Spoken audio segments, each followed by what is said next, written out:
Hey everybody, welcome to Leon's Chainsaw Parts and Repair. We are back on Bill 750 and I'm hoping that I can get further on it than I have on literally any other damn thing today. I've worked on 4 saws and I can't finish any one of them at the moment just because I'm either missing parts, I'm waiting for JB Weld to dry, I'm waiting for Red Coat to dry. Just one of those days. Alright, so this should end up being the most in-depth 750 assembly video that you've ever seen. As long as I get enough memory in this thing and I don't get too bogged down in things and forget to turn the camera on as I start doing work. Right now I'm just prepping to start the putback. The goodie bag of parts from Little Red Barn arrived. We have an aftermarket piston, crankshaft seal set, and intake boot.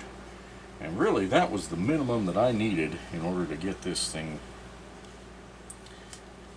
underway. Obviously Bill understands kind of where we're at, and he'd rather have what he can get out of the saw, you know, knowing that there's a few things we just won't be able to find.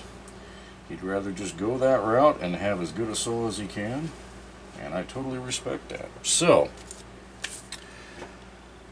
I've got everything apart on the drive case, as you can see. If you can recall, in the diagnosis video, the crankshaft seal on this side popped out randomly on its own, which they aren't supposed to do. I think we all know that. So I was checking that out, and it's clear that it had been leaking for quite some time.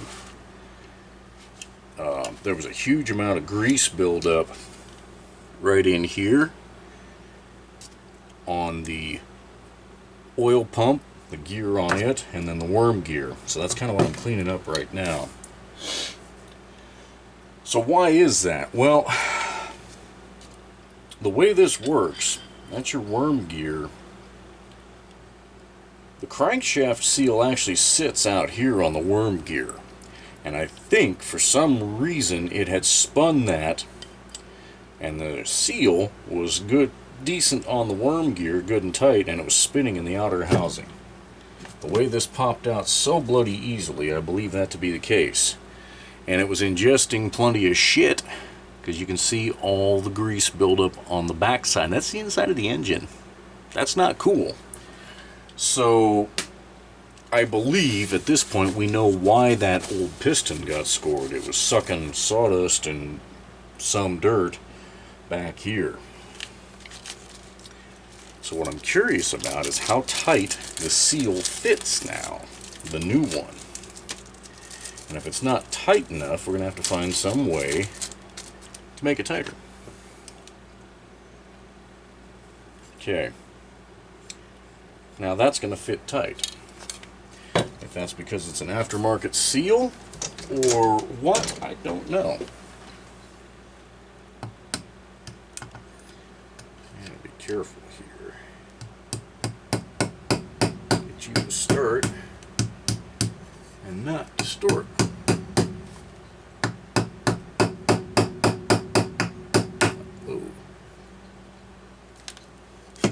Well, I thought I was doing myself a favor, and maybe I'm not.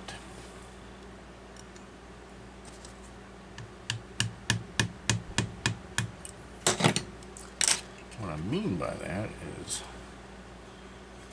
installing this without the crankshaft in place seems to be allowing it to go cockeyed just a little. So let's just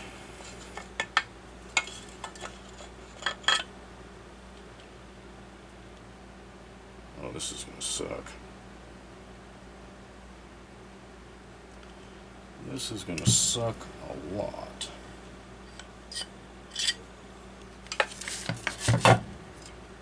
You've got to get your worm gear through that seal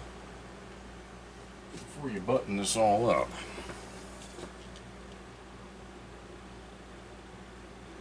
I don't know how that's going to go. Kidding me, I know exactly how that's going to go. Not well at all.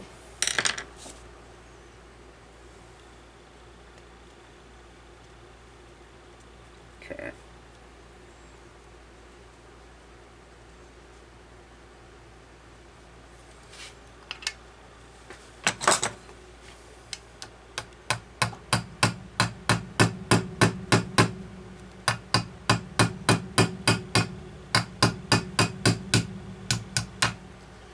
You see how that shouldn't drop like that. Damn it, that seal did exactly what I thought it did.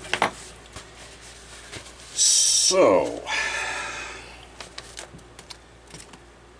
as much as I hate to do this, I'm going to have to Loctite that in place. But I want to do it at the right time. I don't know what the right time is.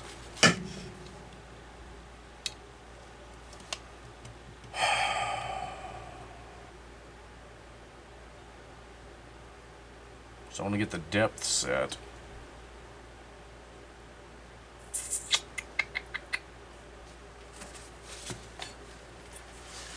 And naturally I'm going to have to find all the screws again, get them laid out.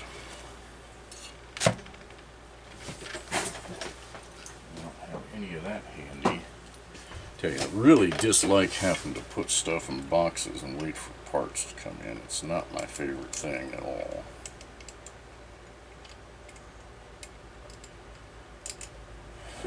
I guess it is what it is, and me bitching about it ain't going to change anything.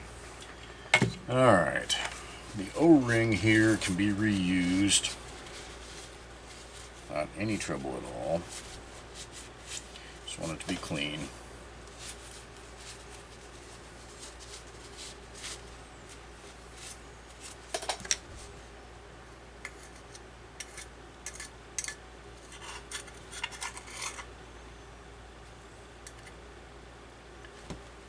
Wow.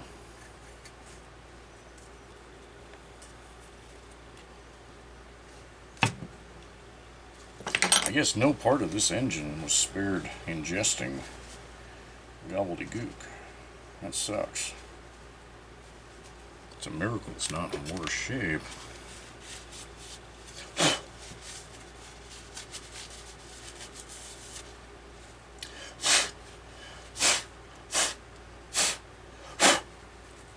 Red paint chips everywhere.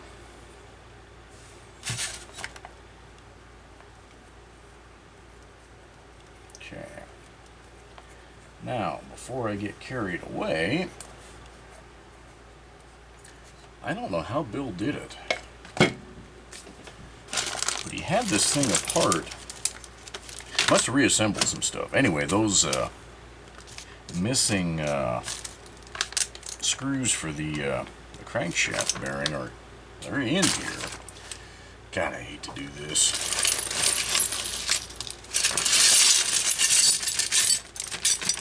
Oh, foobar. Even if I had a perfectly clean workbench, this would suck a little bit. Actually, it would suck a lot.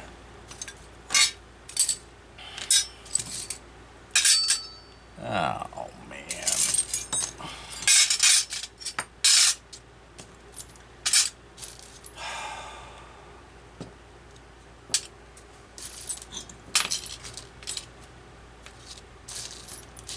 Not how I want to do things. And I know you guys don't want to waste your time watching hardware get sorted on a video.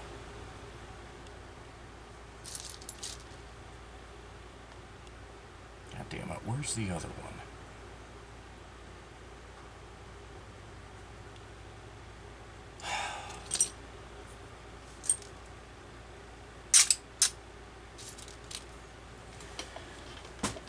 This is going to drive me absolutely nuts.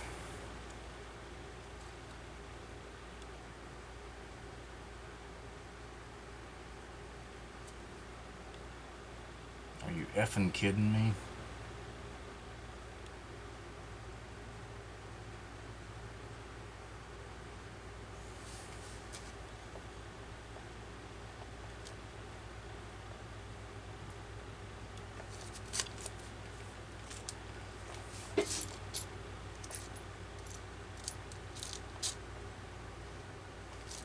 There it is. Jackass.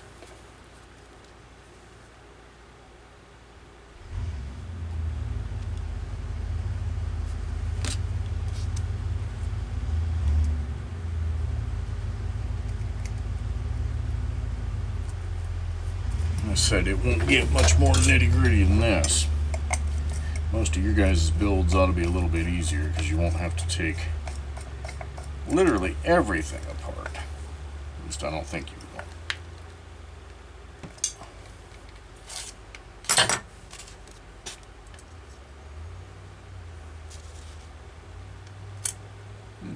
Don't do that, bastard. Come on.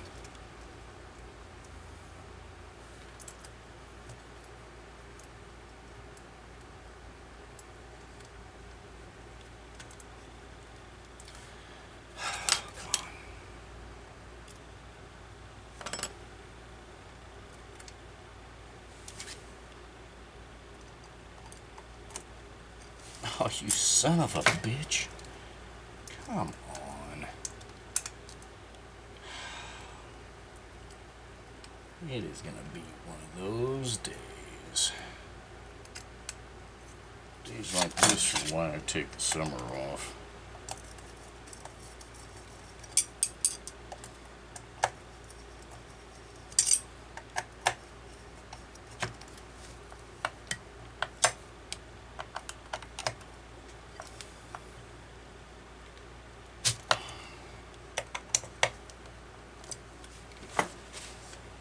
Alright.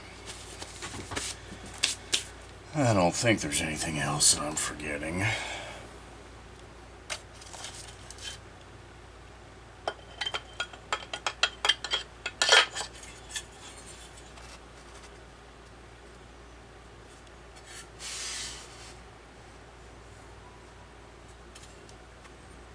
Okay.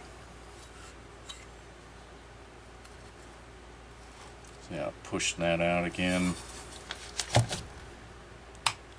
There's no shitting way it should be that loose.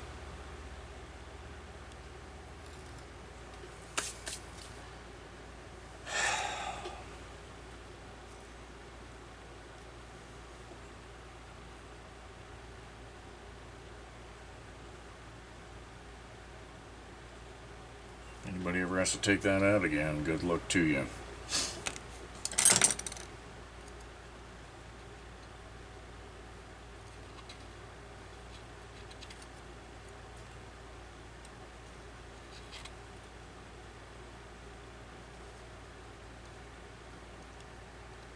That's what it was doing. Somehow that seal worked its way loose once and it just sat there and spun. This thing had to have had an air leak the size of... Good God. Okay. Well, let's hope that that sets up. The hell is that? Bolt looks like it's off a small block Chevy. Alright, we're here. Let's go ahead and put this oil pump back in. So there's one thing on this style of oil pump you need to watch out for, and it's that little pin. So what you've got a plunger. You see how there's that crooked groove cut there? Well, that little pin rides in that groove, and it moves this thing in and out, and that creates your pumping action. If I remember right, yeah, the inlet is going to be right here and the outlet is right there. So as this thing is turned, it goes in and out, in and out. And that's a little bit stiff, and there's still a little bit of crud here from that leak. Put a little oil in there and pre-lube it. don't need steel galling aluminum. Okay. That ought to suffice. So you got to look down in the groove, or in that hole right there, and when you see the groove, you drop this pin in. So when you're cleaning, watch out. If you lose that little thing, you're screwed. Because good luck finding one.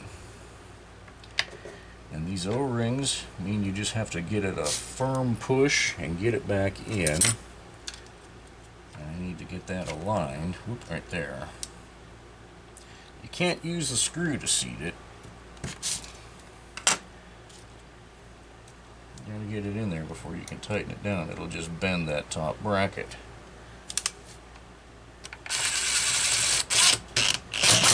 Okay. Yeah, normally you don't have to take that out. I very rarely, if ever, see the O-rings fail. It's only because of all that buildup of shizat that we did it.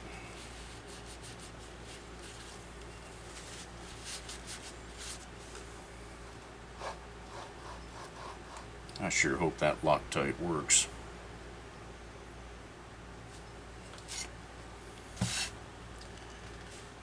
Oh, why wouldn't it? Seals every other damn thing on the planet. God, what a mess! Pain in the ass. Just don't want to have to dump this out every time I go looking for a screw. What a mess. What a total mess. There's little screws on here I don't begin to recognize.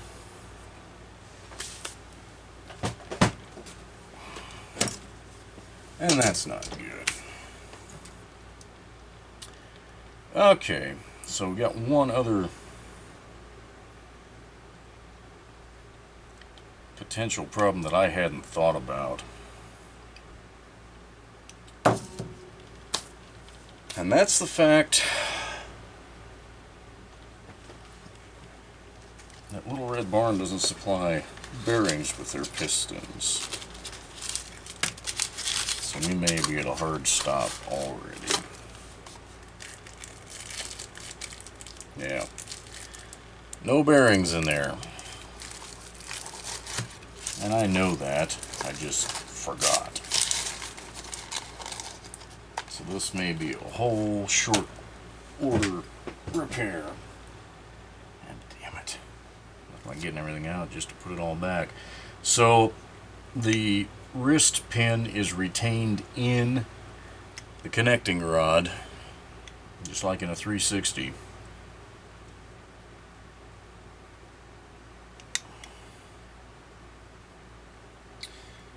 Bearing is a Torrington B88.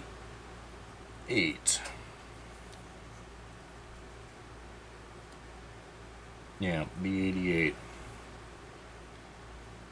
And unless I can drive both bearings out,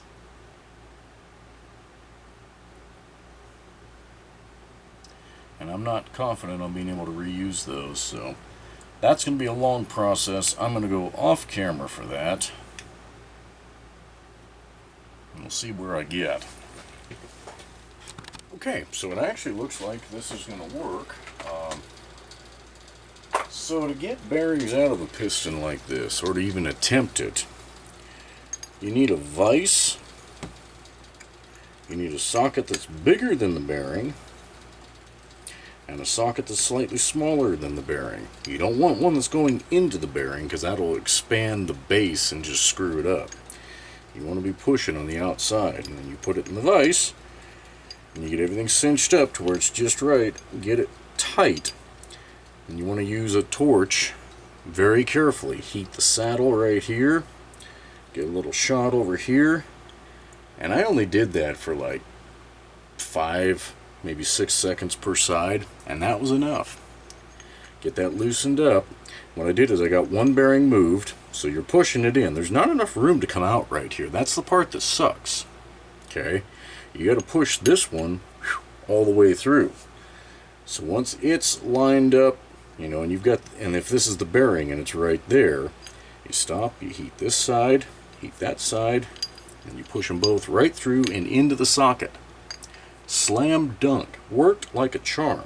Now this gets good and hot, the piston does. Your sockets get pretty good and hot.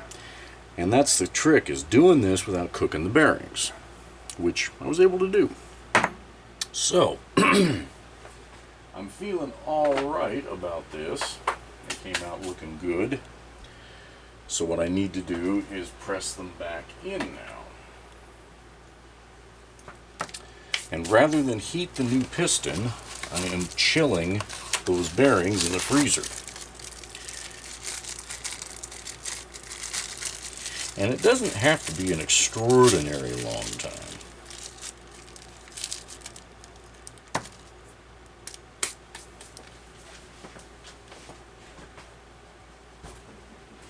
Alright, I'll leave the one in there. So you want to find the side with the writing, and that faces out. You want the writing to be visible right here when you're done. Let me change the angle of the camera over there to the vise so you guys can see, I guess, what I'm doing. It's fairly self-explanatory, but it's also a little bit cumbersome. You got to hold everything in place. Get this somewhat close.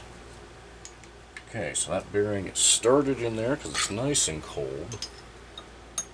Too close. So what I do is I keep tension back this way on that socket. Come on, don't slip on me. That's always the risk. And just push it right on in. And you want to remember where it was previously. It looked about like that. So let me grab that other bearing and do the same thing. And then as they warm up and come back to the same temperature as the piston, they will expand in there and perform proper fit.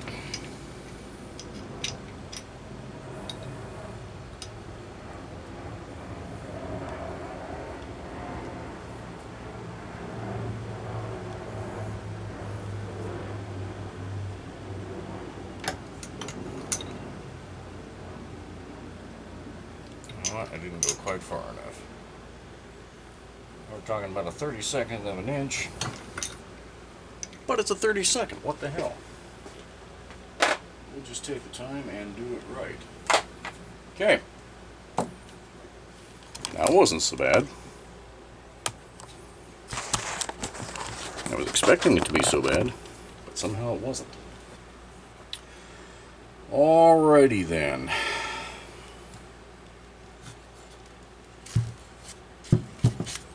How's our Loctite doing?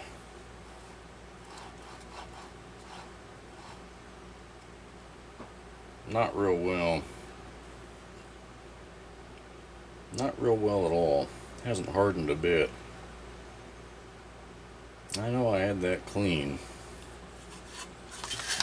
Now we're going to stick a pin in that issue.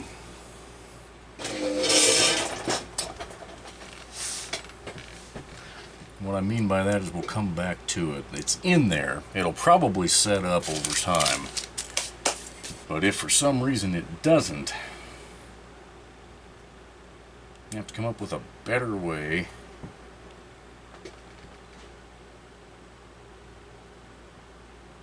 of dealing with it. Alright, that is what it is. Get these new rings installed.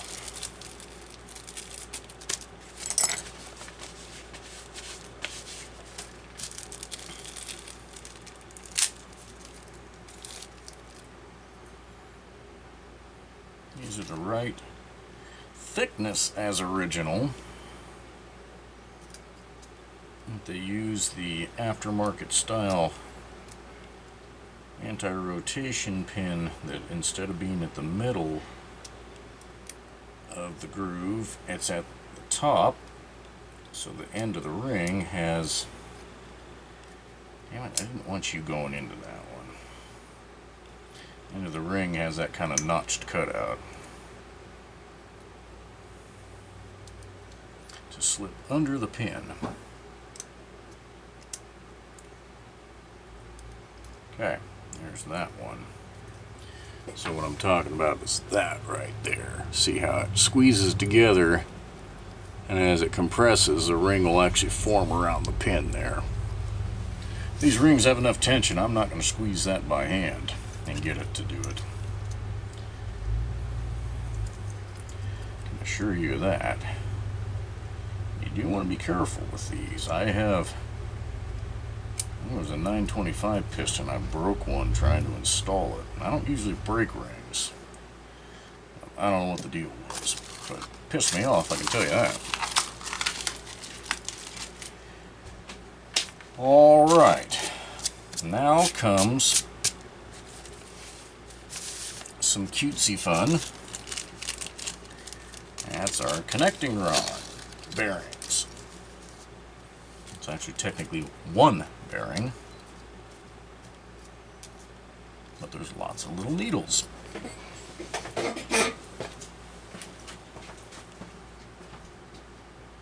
I don't know if the needle cage actually makes it easier or harder. I don't know. Jury's out on that one.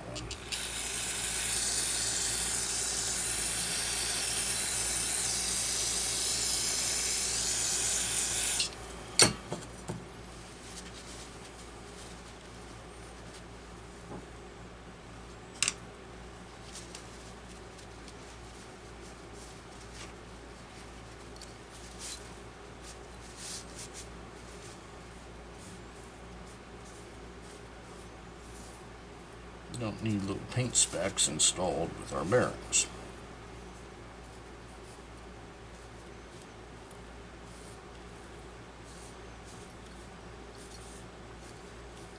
Virtually certain it wouldn't hurt anything. That's beside the point.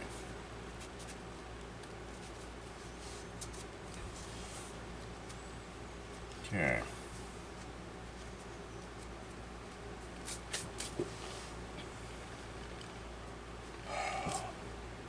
So the question is, can I use a fancy pantsy tool to install this after the fact? And I think I can. One of the few times I'll be able to. So this will make installing this connecting rod a hell of a lot easier, not having a piston flopping around on it that I got to worry about not screwing up. Okay.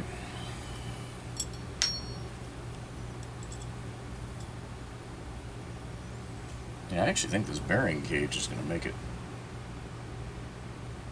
more difficult.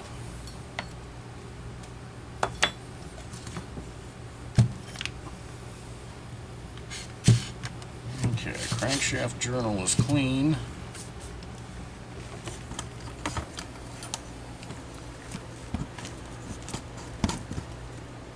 Let's see, can you guys, yep, you guys can see what I'm doing there. Hopefully this doesn't devolve into a whole bunch of cussing swearing. But it could. I haven't had to change that many of these out.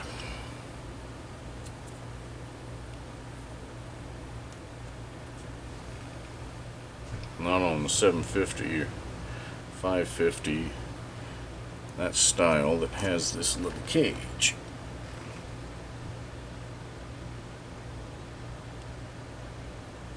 I'm going to attempt it just the way I do all the others,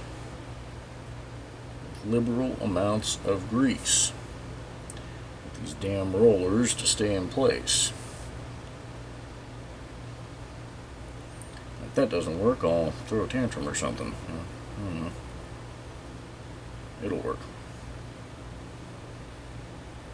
Okay, that actually feels nice and tight.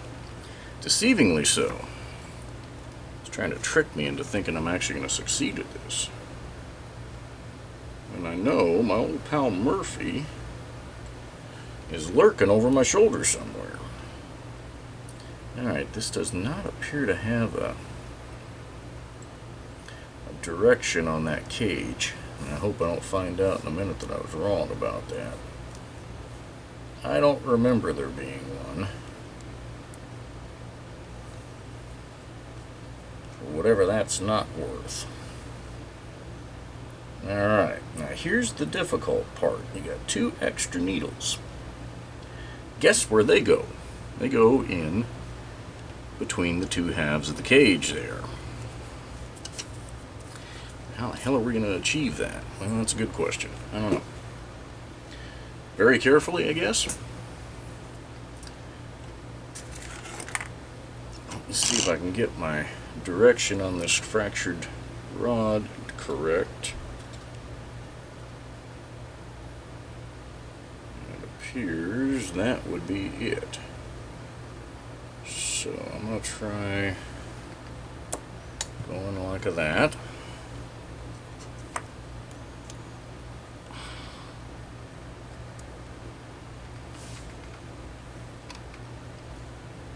Good thing about the cage is you don't bump an individual needle loose.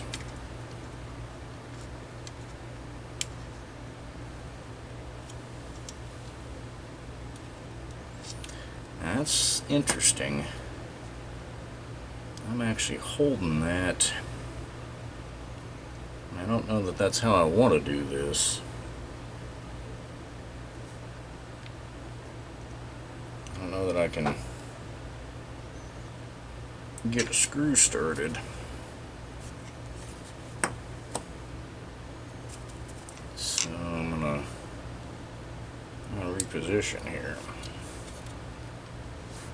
Most of these saws I use a screwdriver to hold it in place.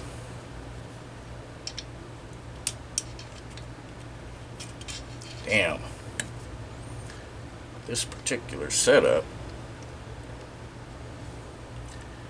has some space constraint issues. Accessing, damn it. I'm starting to rotate that. That is not good, folks. I don't want to be doing that. Okay. Ah, shit. You stupid thing.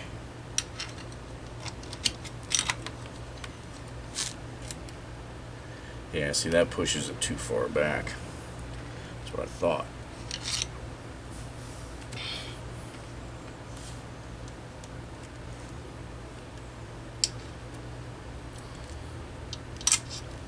Yep, this is gonna suck.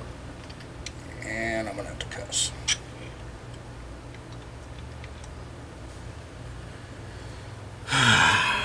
Shoot. Let me put this other one in.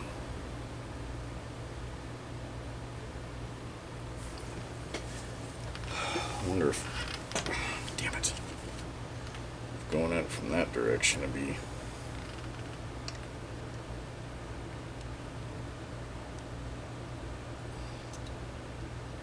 Nope, either one's going to blow.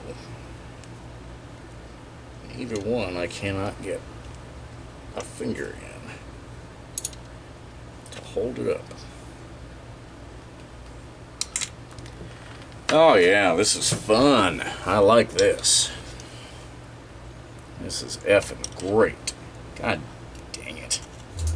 You son of a... hate these things.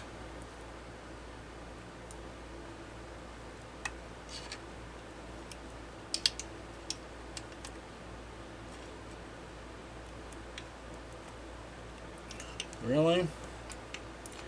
Really? It'd be that hard to get a hold of, huh? Oh shit. God damn it. That stupid ass thing. What the hell?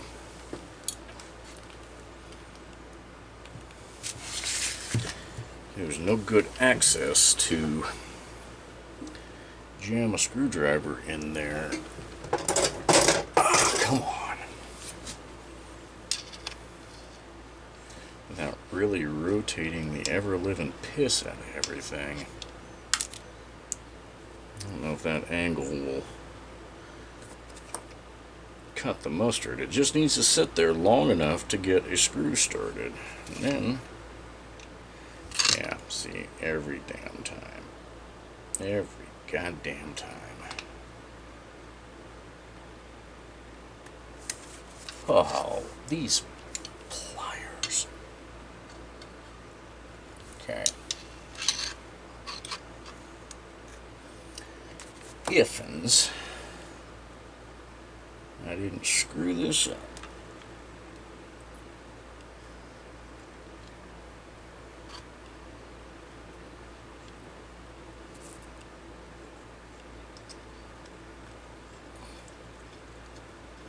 Come on.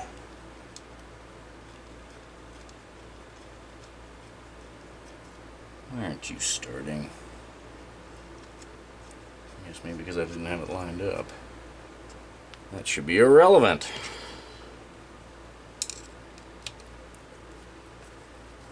We may have gotten it, folks, with a minimal amount of tantrum throwing. Always gotta have some. Just ain't good, clean fun without it. Okay.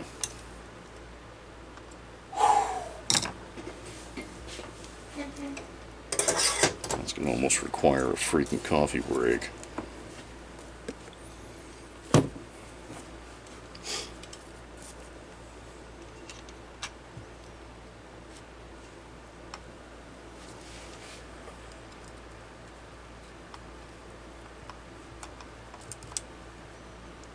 See, when you leave the piston off like this, you can get in there with a T-handle. You guys know I never finish tightening these with T-handle because it destroys them. Utterly obliterates the tip. That ball end. So we'll use the real deal.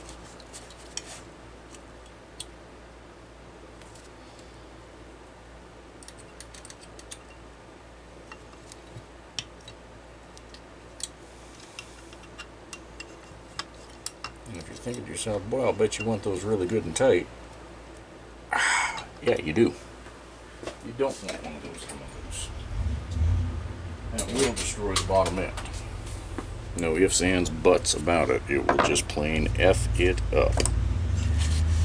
Alright, so now I've locked myself in. Only got so much room left here for getting that cylinder on. And it's a tight fit. There's a magic little rotation you gotta do.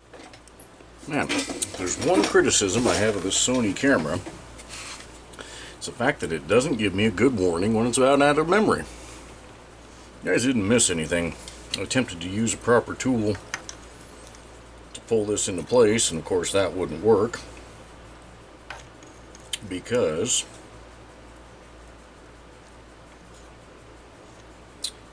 it doesn't have a big enough saddle on the side to capture this. So, anywho, we'll do it the old-fashioned way, which is make up crap as you go. I've had this pin in the freezer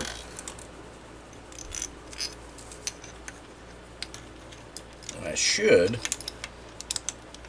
be able to pull it right into place. If I can't, using this convenient wheel that I had,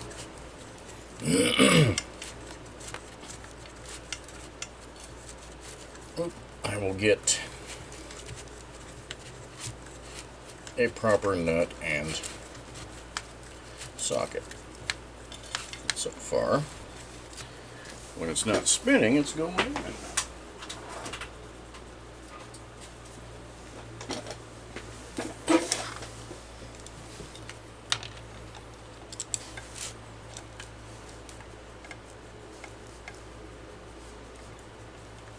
I didn't heat the pin or the rod. Could have. Didn't see a need. If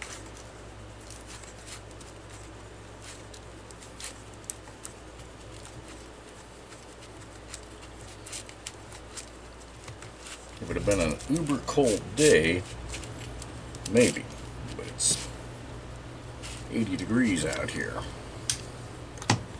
or some awful close to. I had this vice grips at a bad angle there.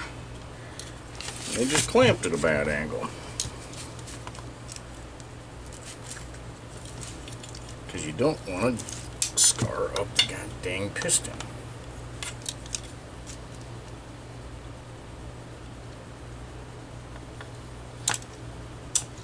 Okay. Don't think I'm doing any damage there.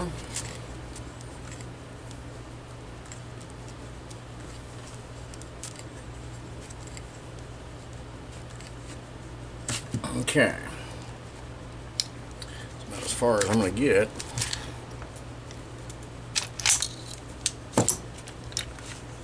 Get this set up. See if it's far enough. And it is. Okay. Talk about no drama.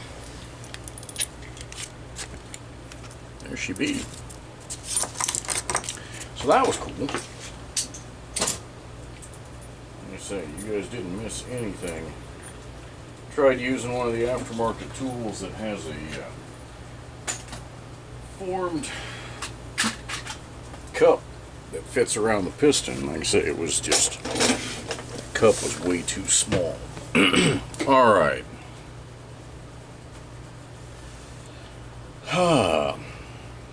What am I forgetting? Nothing. And that scares me that I think I'm forgetting nothing. But I don't think I'm forgetting anything. So let's get some gasket material prepped. Excuse me, some sealant. This does not use a gasket. It uses Moto Seal. At least I use Moto Seal.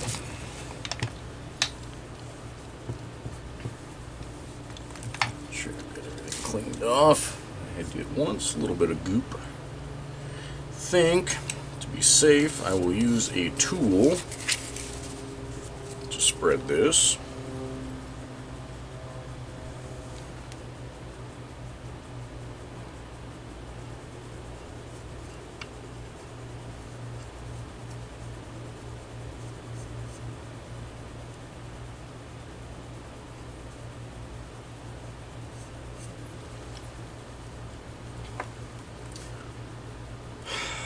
I'm making a strategic. I am. You know what? I want to put it on the cylinder itself. That way the piston can't accidentally flop around in some sealant. Plus it'll be a hell of a lot easier.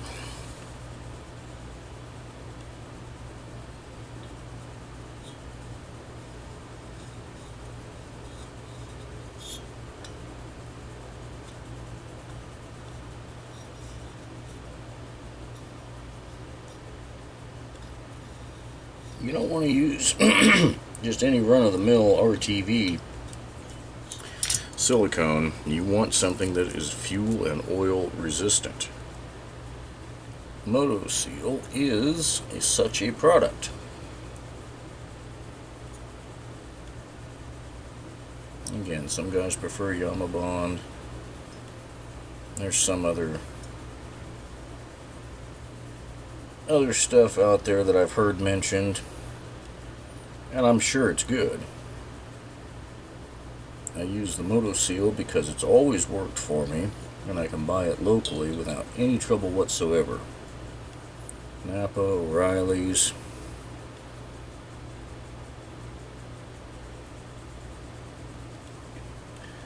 Wherever's open at the time I need it is gonna have it.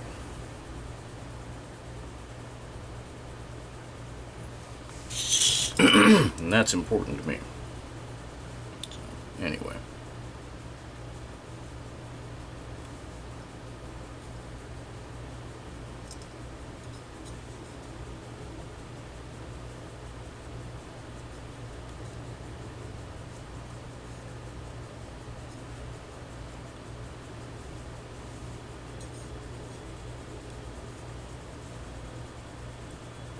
Just like always, you want to try not to get it into a mess that's going to get into the engine. If a little spills out over the sides on the crankcase, you can always wipe that up or razor blade it later.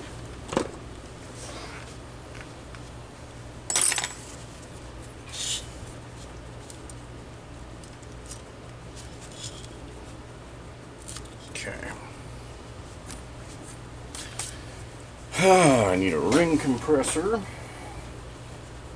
That's going to take the biggest that I have. It's still going to look a little goofy, but that's alright.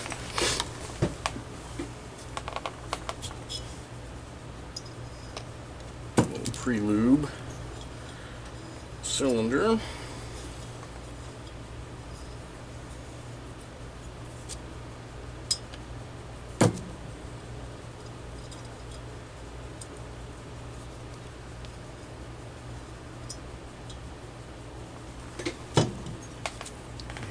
Piston rings.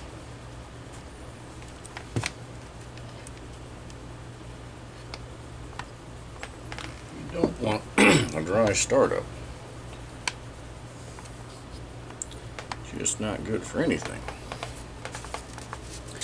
And these rings have so much tension, I keep knocking them off their anti-rotation pins.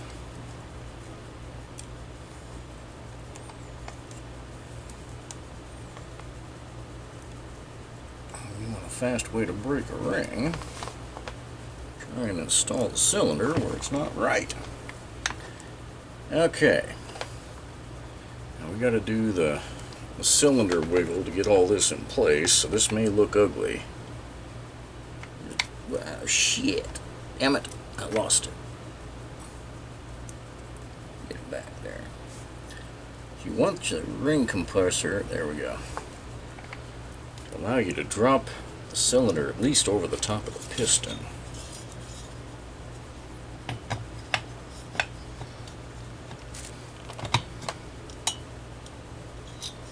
I don't like that.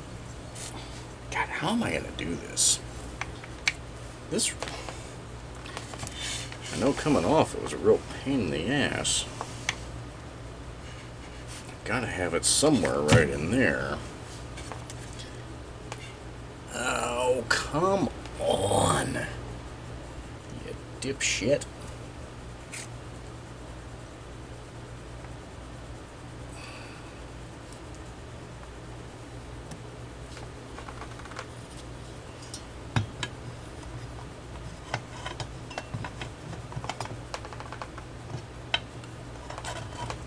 Get this deeper down in. Still not clearing. Damn it! God, this is a pain in the ass. This design wasn't one of Homelite's better thought out ones.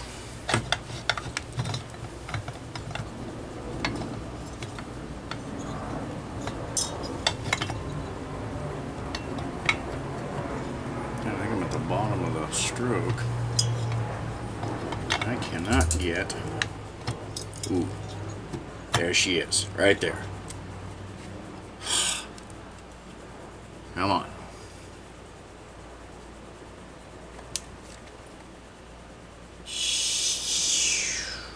Poopy, poopy, poopy. That's not good. Damn it.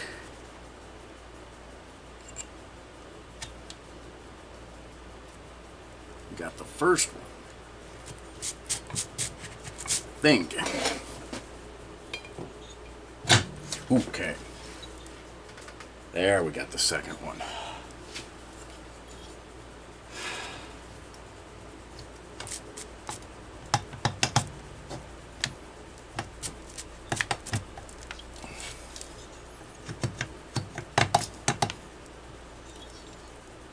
Come on.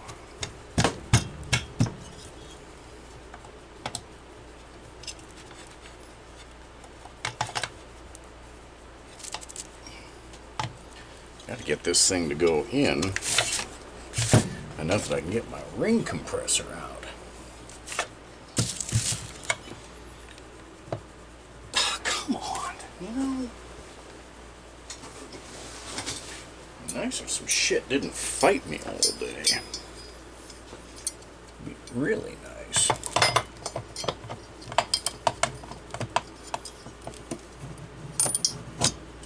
Okay. There we go.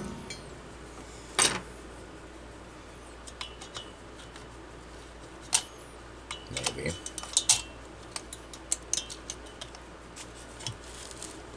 Oh, you miserable little puke.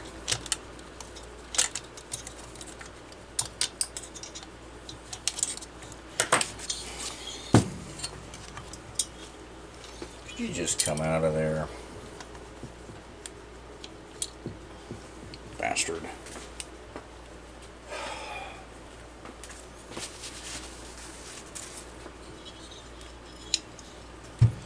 Now we gotta be able to drop it down. Ought to be. It's holding me up now. There she goes.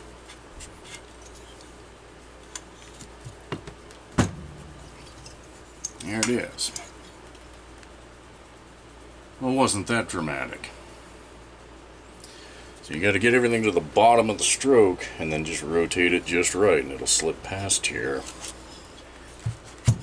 But I'm not going to lie to you and tell you it's easy, because it isn't. Just got to go by feel. And now I've got to find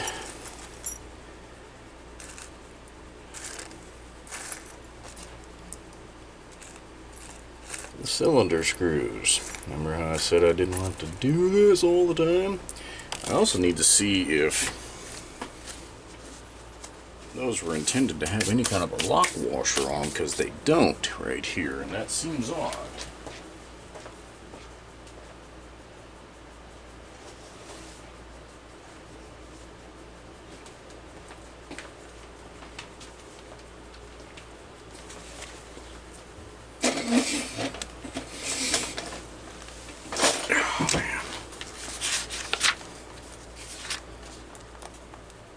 Oh, yeah. 12631 conical washer. I know what that means. Conical, however you want to pronounce it.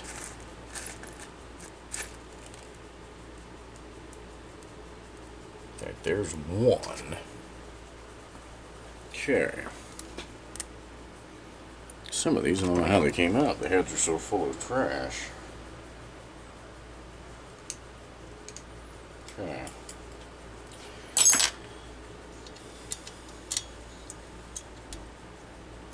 See how much of a pain we've got here.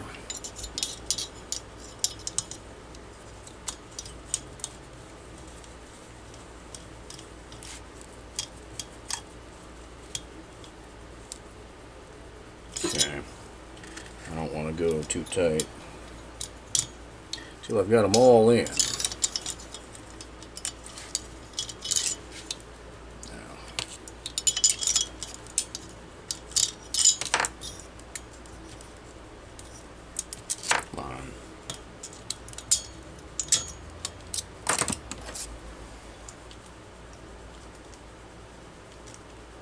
Got to get the trash out of these heads, or otherwise a ball end wrench like this isn't going to work.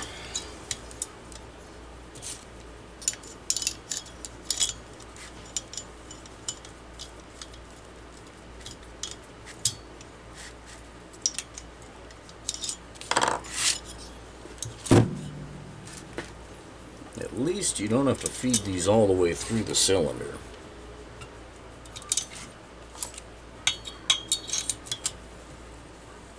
Some of the Steels and Huskies.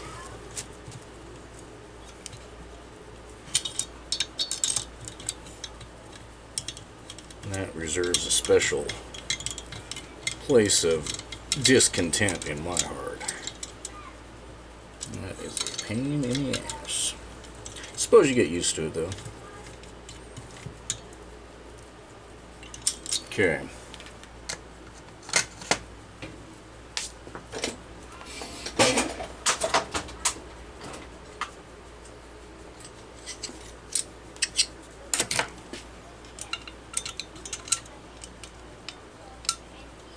Really?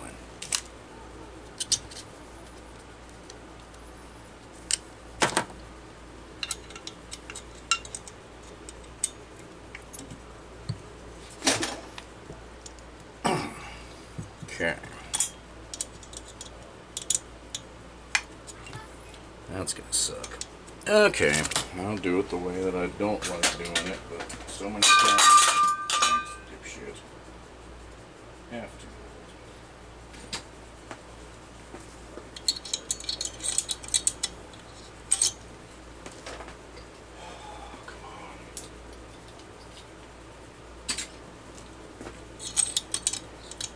I hate doing this, but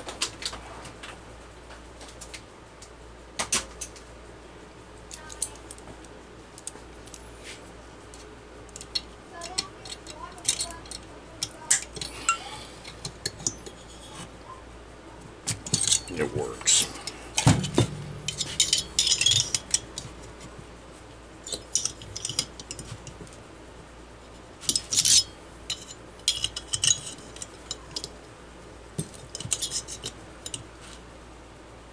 Okay, we got a bottom end.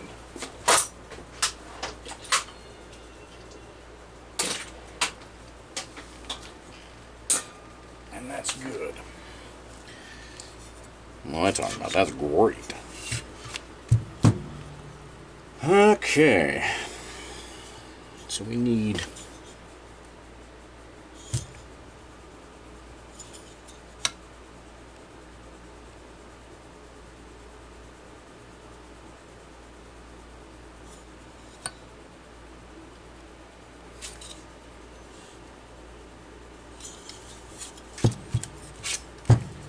what the hell?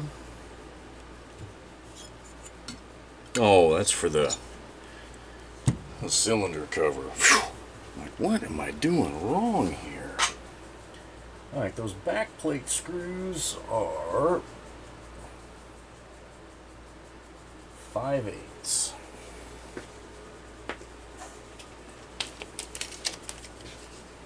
Feeling that's them. Yep.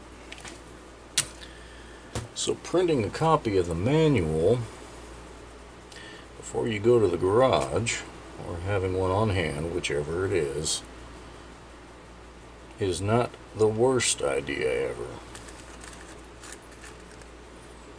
Especially if you're digging through a pile of parts like I am.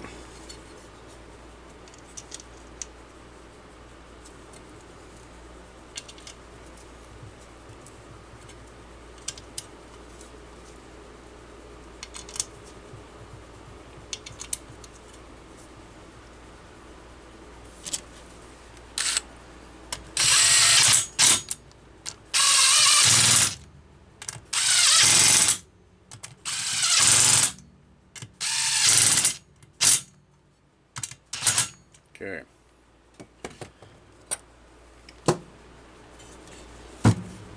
Not too bad. Not too bad at all. Kind of interested in getting this flywheel on.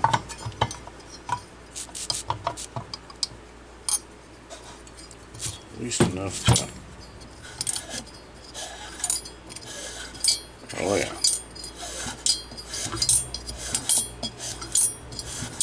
That doesn't sound bad.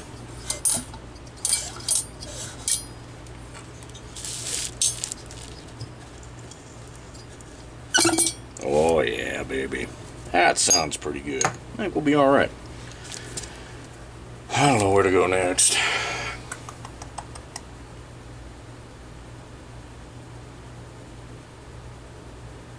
I think I'll take another camera break,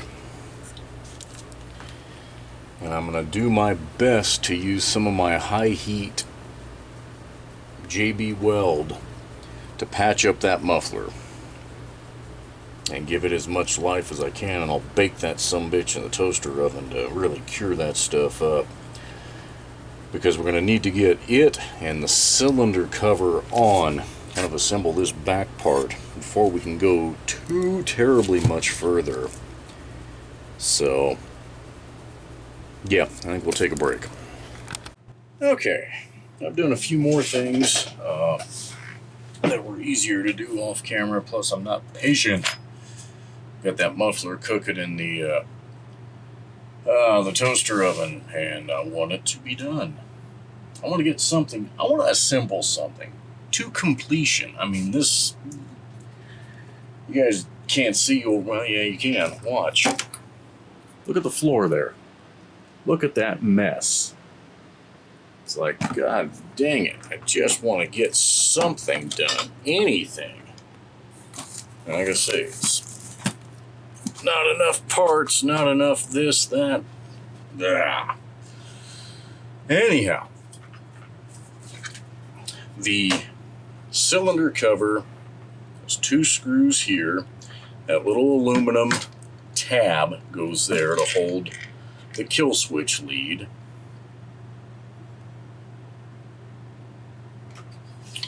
There's a screw up top that I've put in. I have not put the brace over here yet because I want to get the muffler installed before messing with that. Intake manifold, I mean, that's just like a 360. There's nothing special there. 4 screws, a boot. You know, no big deal. The flywheel, same thing. Yeah, I put the springs back on, but again, that's super simple. The coil, 2 screws. This lead comes over from the transformer receptacle. Made sure those were in good shape there. So that's what I've done there. I extracted the one bad isolator. We might as well talk about that. So this one that came out of the bottom of the tank here is missing its steel insert for the threads. That makes it useless. 0 value whatsoever. The fact that the tank has taken some damage down here makes me think that it's been missing for a while, and it probably rotated over and hit a bucking spike screw. Busted the tank up. So I dug into my personal collection of spare parts to put an isolator in here. I don't normally do that, but in this case, this saw would never go together if I didn't.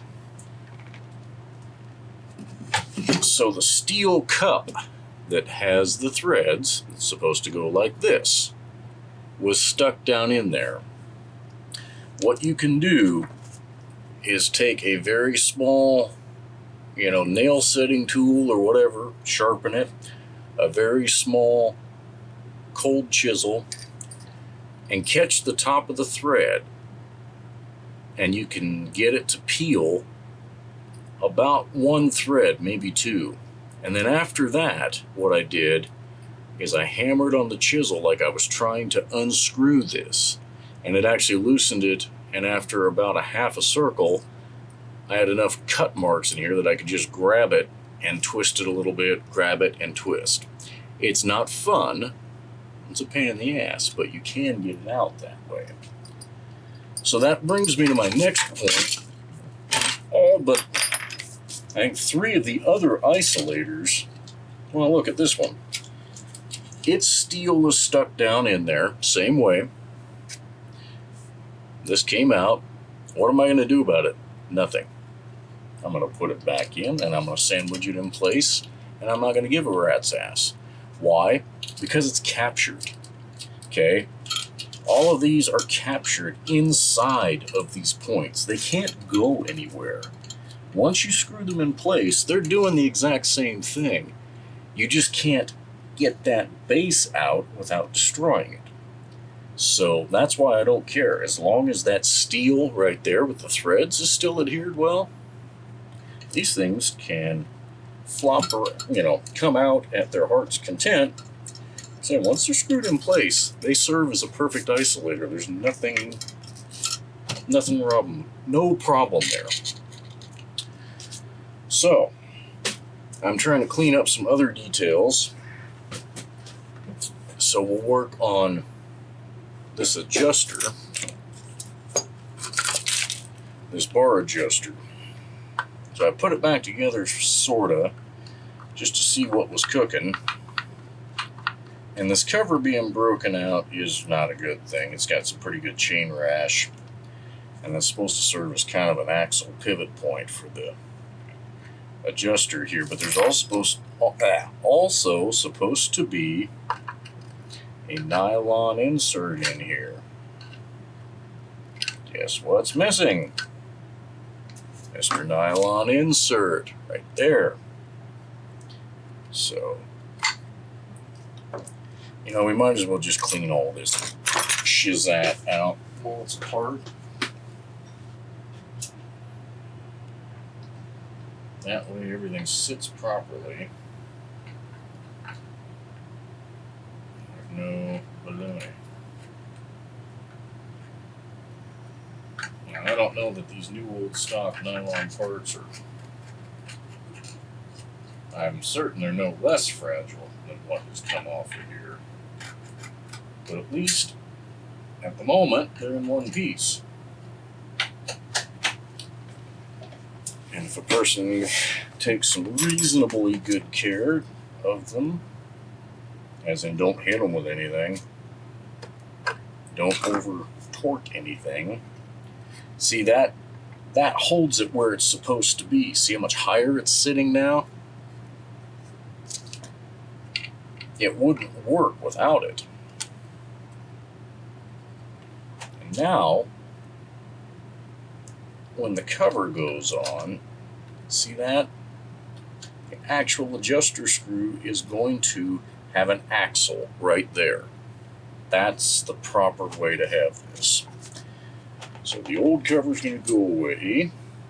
We're going to pack a tiny bit of grease into the new cover. And yes, that'll eventually turn to sawdust and goop, but until it does, it'll serve as effective lubrication.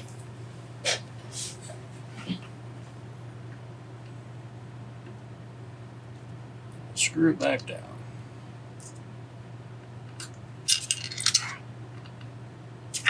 These kind of parts are getting really hard to find. I still get them in once in a while in my new old stock parts lots, but not like I used to.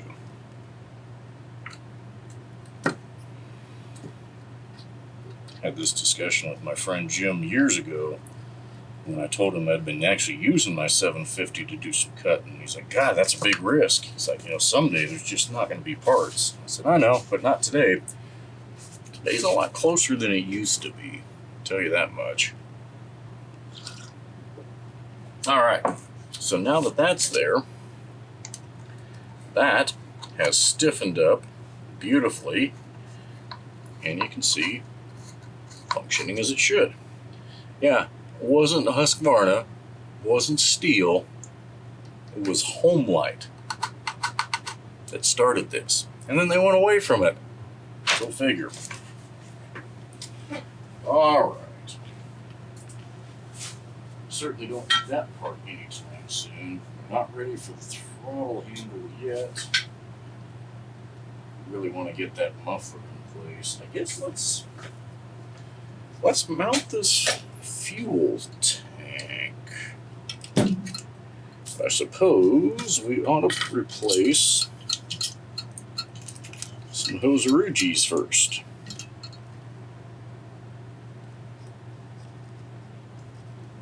Well, that one, you know, that oil hose is in good enough shape. It's gonna stay. Same thing on these. Those are fine. I'll just put a new fuel hose in there. And that's not about saving money. That's about the fact that the old black hose that Homelite used, I would argue, is still a little bit more resistant to the ethanol than Tygon is. At least in the sense that it doesn't harden.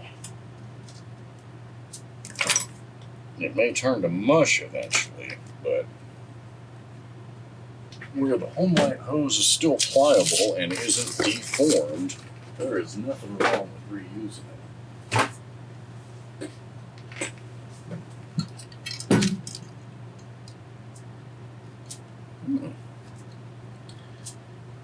Okay, I'll do a pull. Sometimes I can make these things just feed in without any drama. This is not one of those times.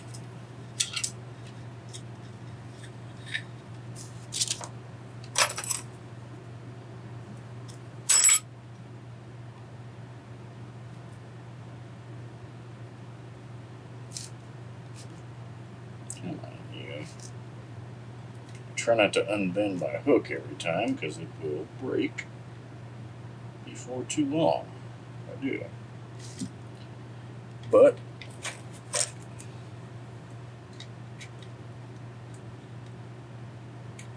my hose management skills aren't working today.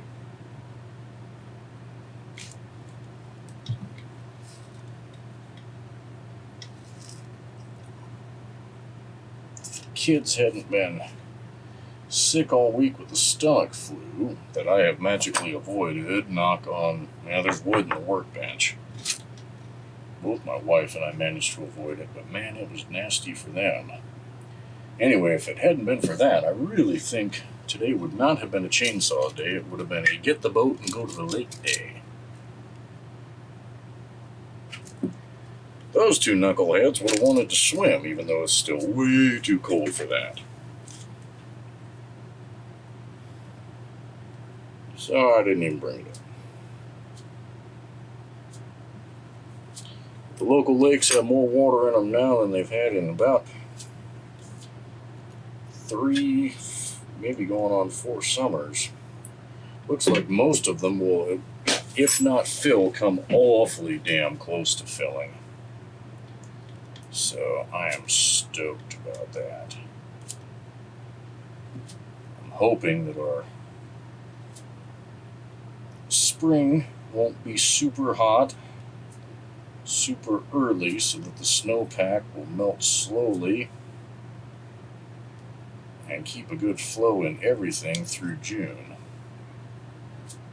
Maybe wishful thinking, but god dang it, that's what I want.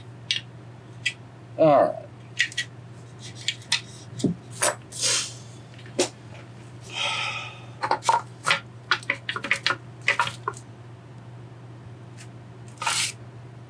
Make sure I'm not doing anything stupid here. Okay. That's the automatic oil pickup hose. I'm going to want to hook that up before getting too carried away. There we go. Alright. So with these isolators, all you do is compress them enough to get the tank into place. Because I've got one new one, it's not gonna be easy. Oh, goddamn. Okay. I guess you call that tank hooking. So, when it becomes a pain in the arse, you get one side started, and then you pry on the other side, compressing it until it goes in.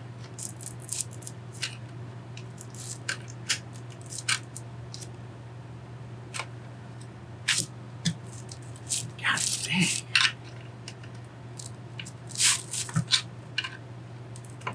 There we go. Ooh. Not in place yet, though.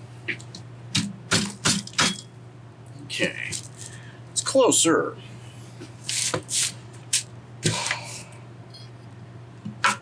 Alright, I can see threads on that one. I need to check and see what size these want to be. Because you can try and drive a screw that's too long in there, and guess what? It doesn't work, and it can make a mess. Excuse me. Where the hell?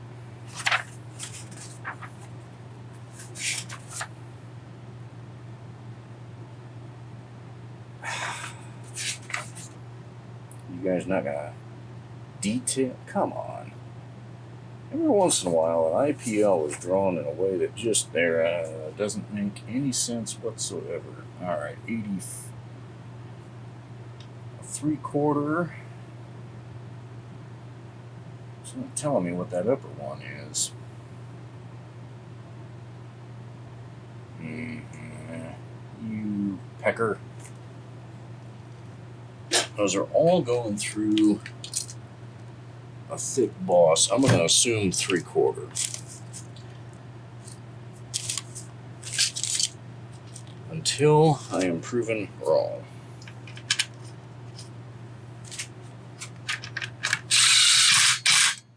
That would work.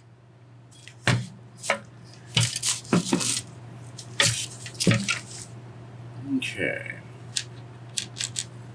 Try and get this. There she is. Oh yeah. There we go. All right. Some stuff's starting to work a little better here. Okay.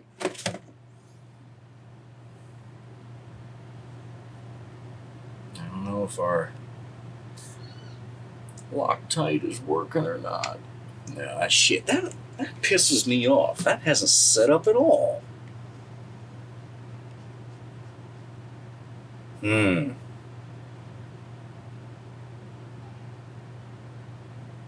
can't take a torch to that. I guess I could get a heat gun. Huh. Yeah. Not to worry about it yet. But that is a concern. We cannot let that seal sit there and spin like that. That is just not acceptable.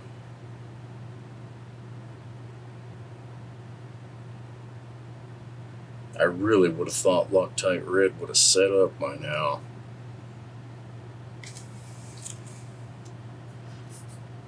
That container's too jacked up for me to read.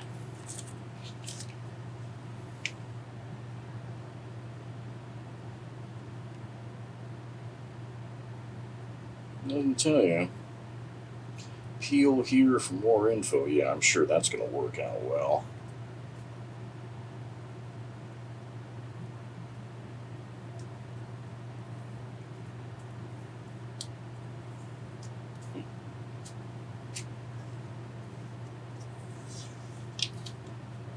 Now, more info is a different language. And a warning that in California it causes cancer. So that doesn't help a whole lot. I don't know. I don't know what I'm going to do about that right now. I guess right now I'm not going to worry about it. Since we start thinking about that muffler, I am a tad bit concerned that I don't see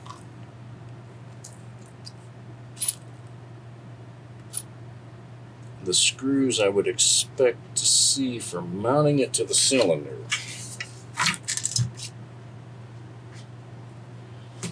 And the reason for that being is it looks like they're stripped.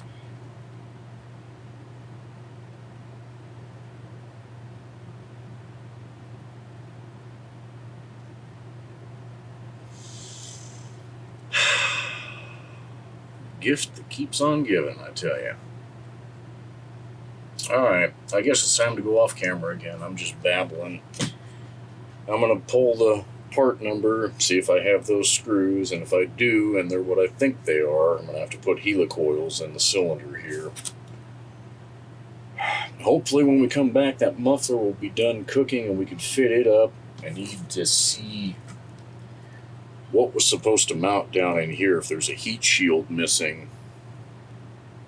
I see a set of screws that don't have anything in them. We're making progress. Okay, the cooking is done. I'm going to use my brain, and we're going to go ahead and put this brace in place here. Because the muffler's going to go over that, not under it. So it doesn't make a whole lot of sense to not do it.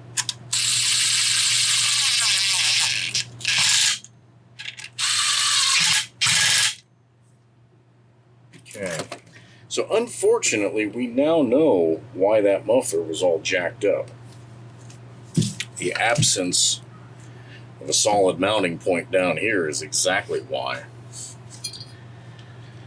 So I think it was only attached on the side here. I'm just sitting there rattling. That's what broke it apart. If you don't have all 4 points locked in and solid, once it starts vibrating, that metal is thin enough, it is going to bust out.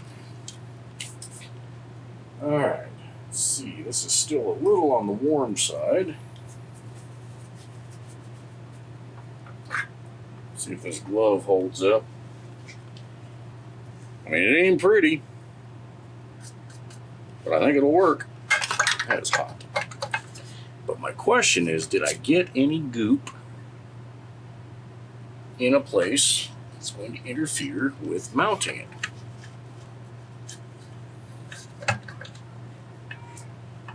And I say, yes, I did.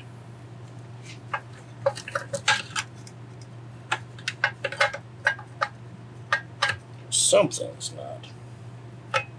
Ah. That goober that ran right there. Hitting that brace we just put on.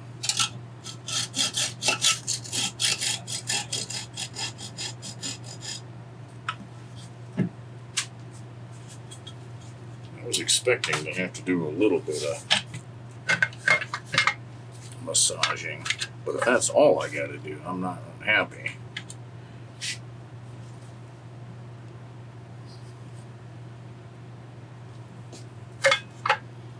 Might be all I have to do. Damn it. Hot bastard.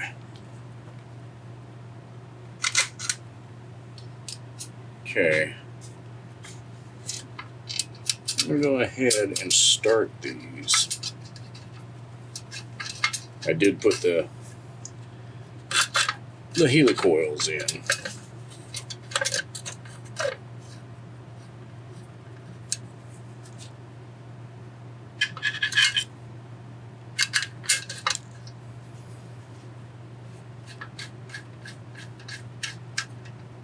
I'm not going to tighten them all the way yet. Just snug. Until I see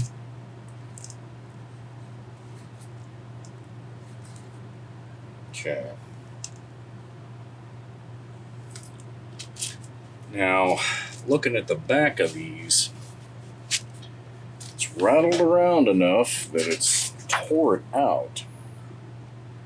So the proper mounting isn't going to work.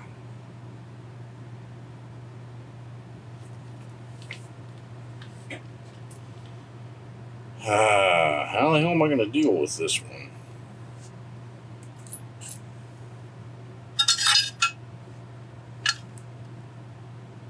It is all ogged out.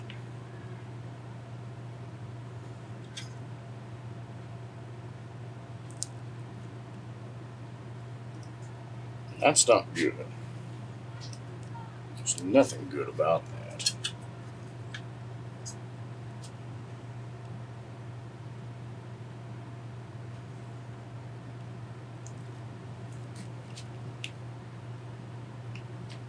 I wonder if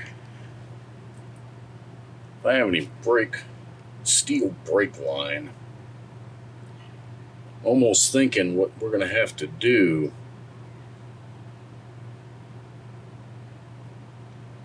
put some sort of an insert in here and use screws that come all the way up to here. The trick is they can't go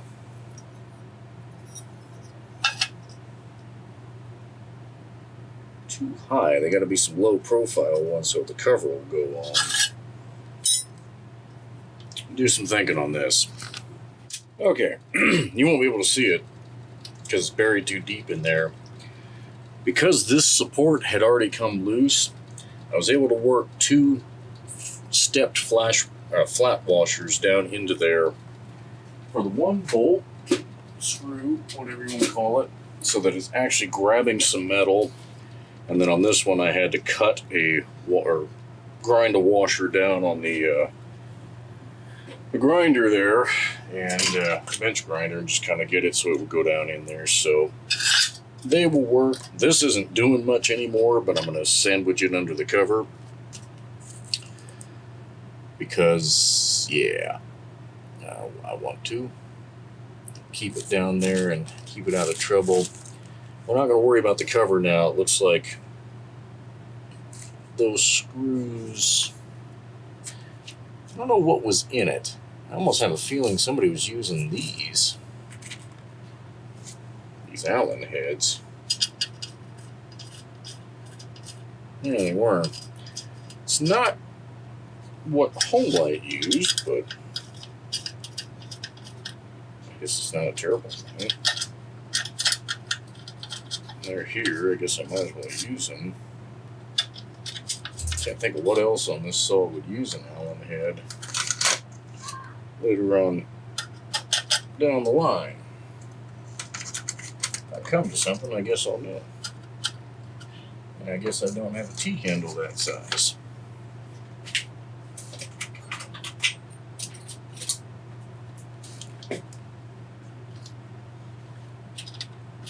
What the hell are these?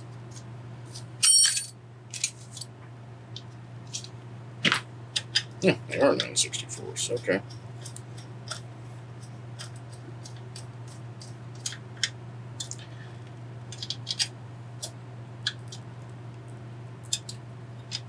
I don't feel all that terribly great about putting this muffler on, but like Bill and I discussed, we just don't have a big choice.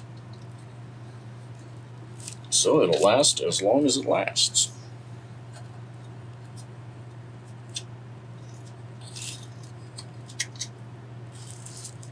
Comfortable that it's secured in place a lot better than it was. For what that is worth. All right. Now,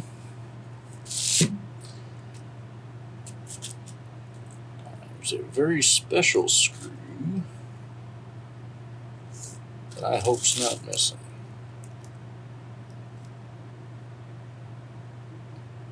It sure looks like it might be. We're about ready to put this throttle. Oh no, it's on the throttle handle. Whew, that's good.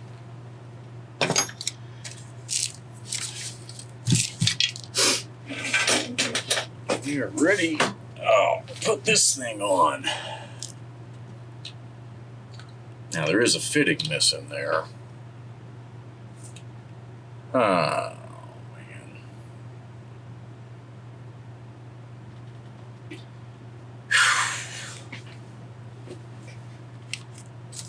Yeah, that is not in any of the stuff here.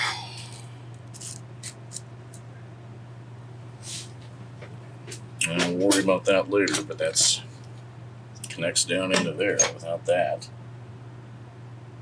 I don't think Homelite sold it separately.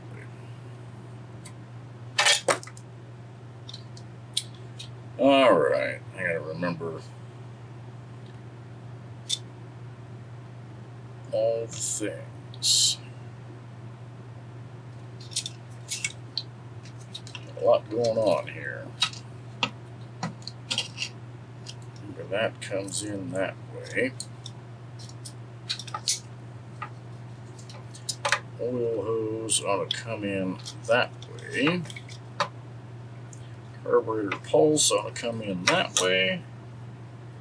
And fuel hose ought to come in that way.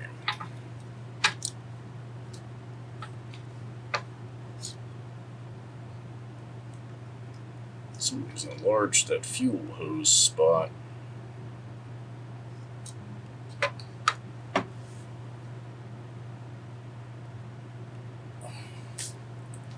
I'll seal that later. It's not big enough for a grommet.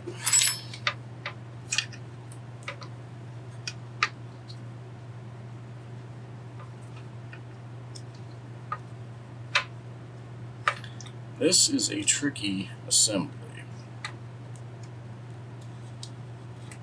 Get all that in place. Get your boot up through. And still maintain enough flexibility to connect that decompression valve. Oh, and I gotta get. Where the hell does that go? I think it goes before I do this. Oh, I tell you.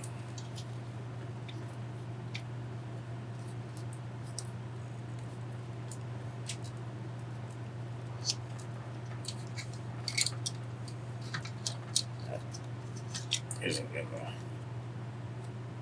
greatest condition. If this was the good old days where this was available, it'd get replaced. Right.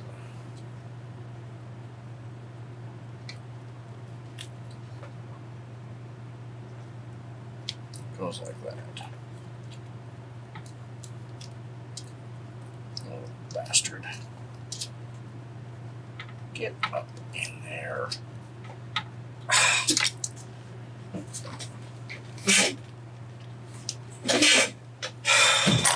Tell you what, folks, my patience is running thin for this kind of nonsense.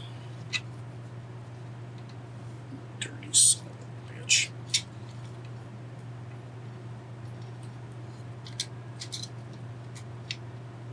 I have a feeling that's not going to stay there worth a sour owl shit either.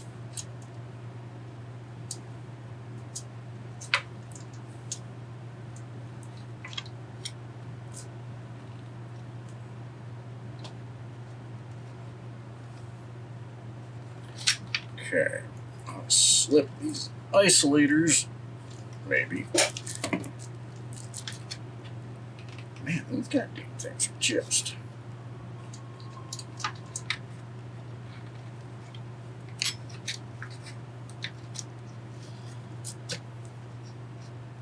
I'll pry too hard and break a casting, but there she goes. Alright. Remember how I said I didn't think that grommet was going to stay in place? Well, guess what? It didn't.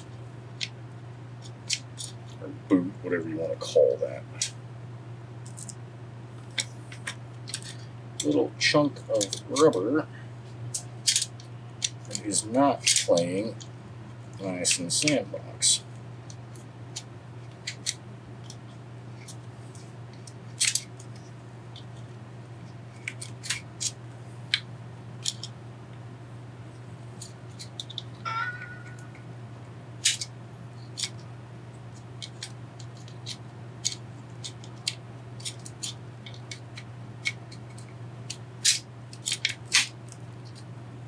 Shit.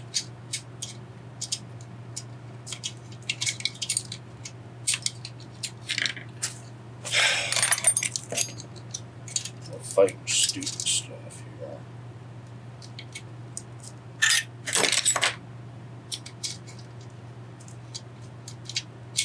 God damn you.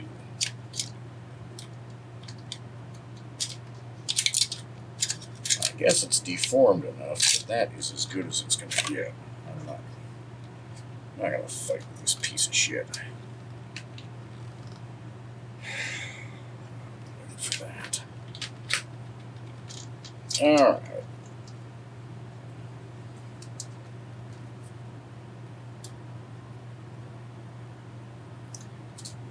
So now this decompression screw.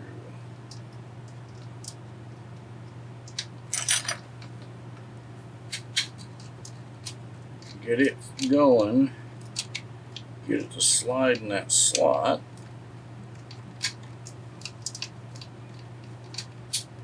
And not screw something up. Okay. Let's get our boot in place.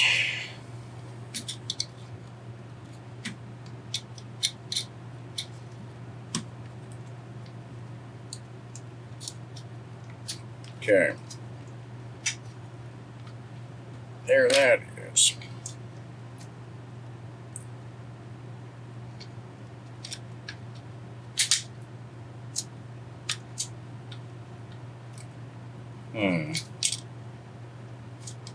Decompression valve is a little bit stiff.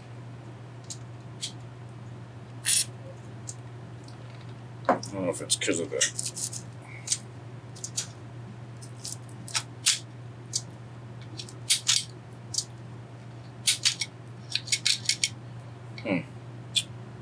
Well, we'll see if she gets a little smoother. Hardware pile's getting smaller, that's worth something. Pretty sure this should be the short ones. Ah, yeah.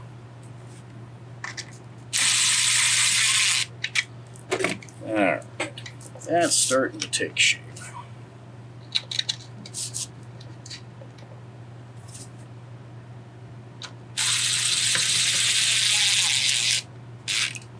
See how it's starting to pull the tank in?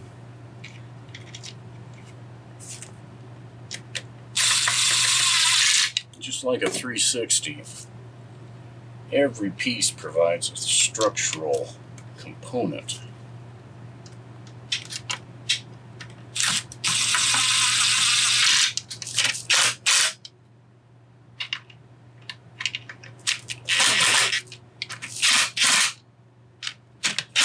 Okay, we probably ought to get our isolators in. Count on those being 3/4 also. Find out. Okay.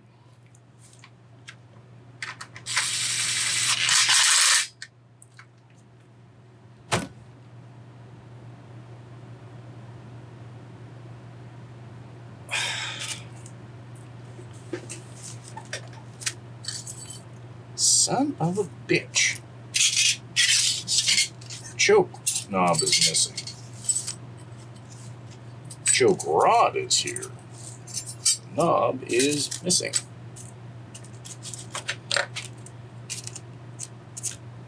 Alright, another piece I'm going to have to go Easter egg hunting for.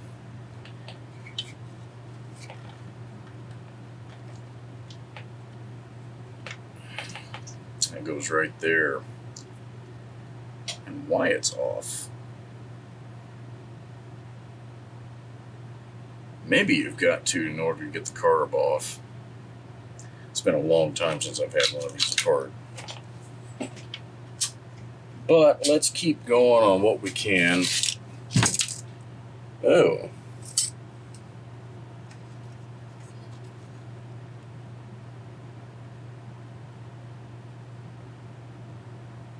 Does that go back there?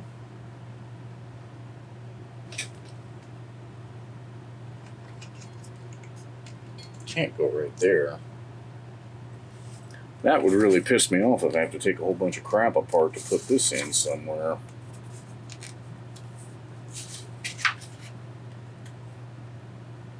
It does go somewhere up in there.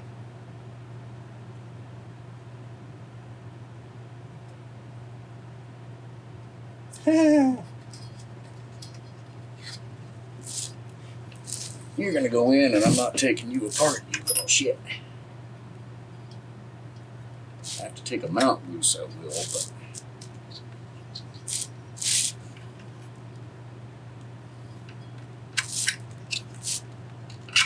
there we go. It'll be a lot easier to remember that part when you're doing the tank.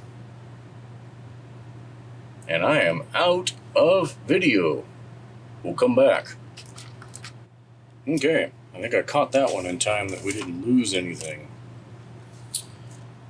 So I was able to find a choke knob and a sleeve and a nut.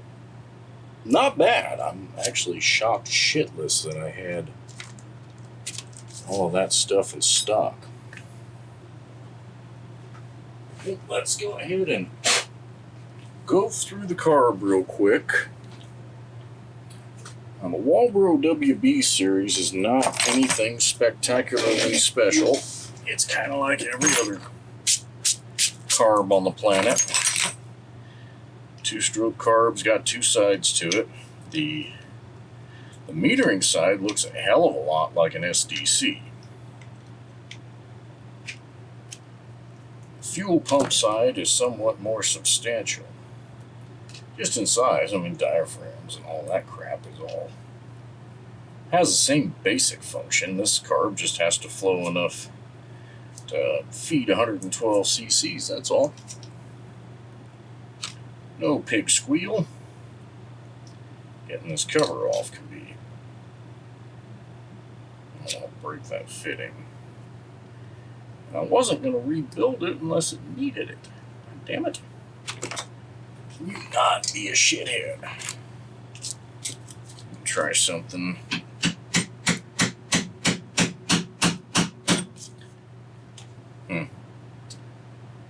Well, that is glued on.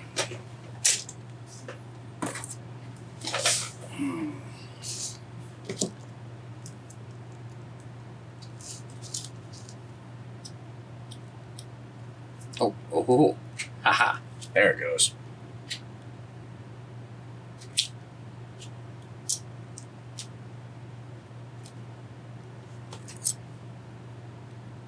Alright. That is stiff as a board. Just let it stick with fuel in it. Not a huge amount, though. Not a huge amount. Take a peek at the other side.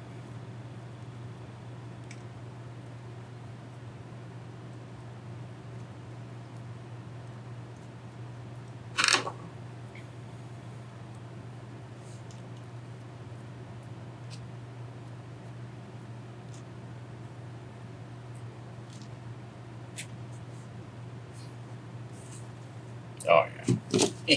She's done. Good and done. Let's see what's living under this.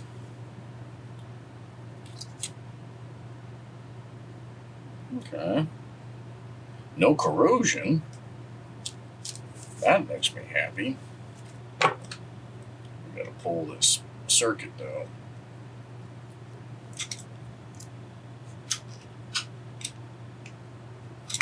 Hey, fumble-fingered dipshit.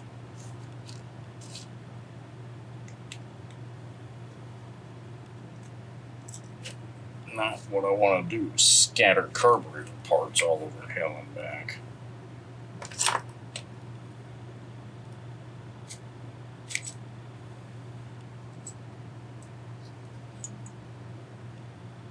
Okay.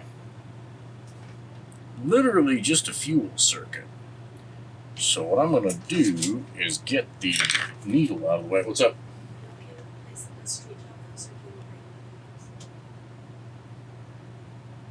I'd say regular. Those weren't that great last time. I'm going to order some Mexican for dinner.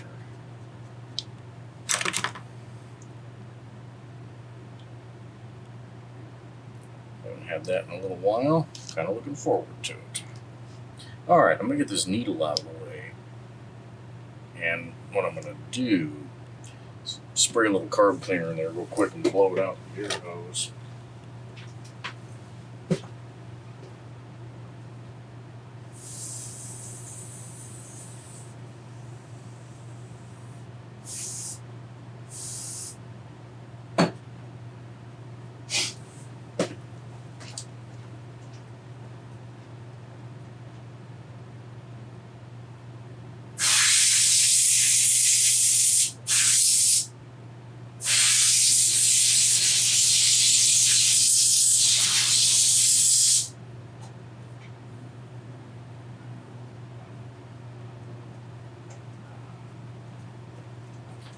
Alrighty.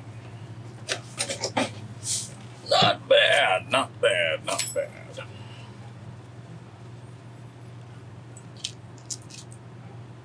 The hell did I just shoot? You son of a bitch. Yeah, we don't want to lose that spring. getting too much anticipation of getting this done. I can't run it today. I don't want to mess up that new motor seal. But I can sure as hell have it ready to run tomorrow.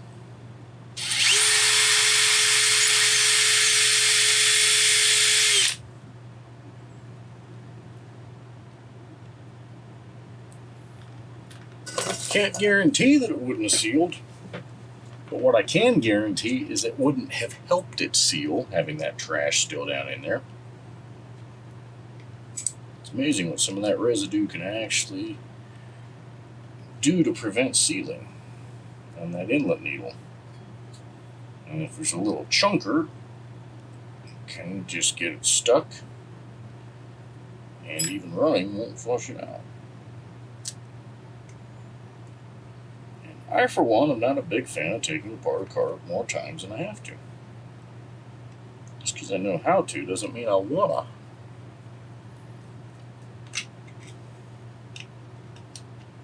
So unlike the HDC, this circuit plate does not have anything to do with the inlet needle and all that. And is completely attached separately, more in the style of an SDC. So this really is a blend of carbs.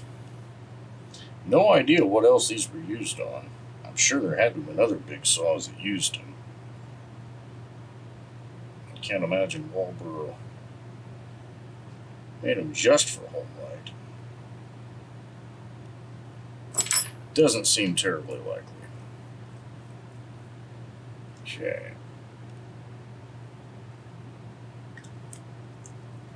Oh, looks good. Let's see if we can't assemble this side with some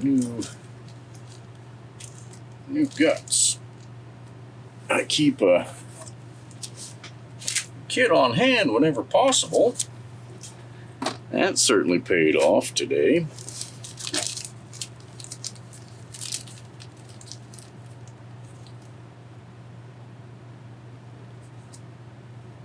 Need that. I do need, oops, that fresh fuel screen. God dang it, come on. Getting these out without distorting them or dropping them or some other nonsense. Where's the goal? Alright.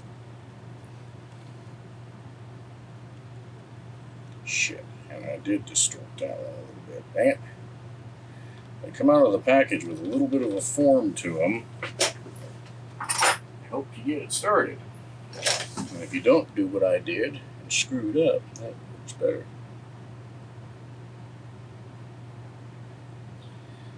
Yeah, pissant.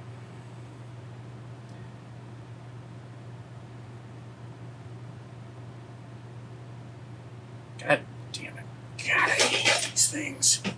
Such a pain in the ass. You son of a bitch.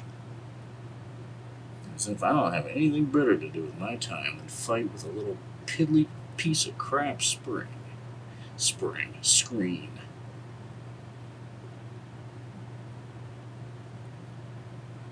Okay. There we go. Good enough. Got me so flustered I can't even talk right. I'm sure that is all the carb.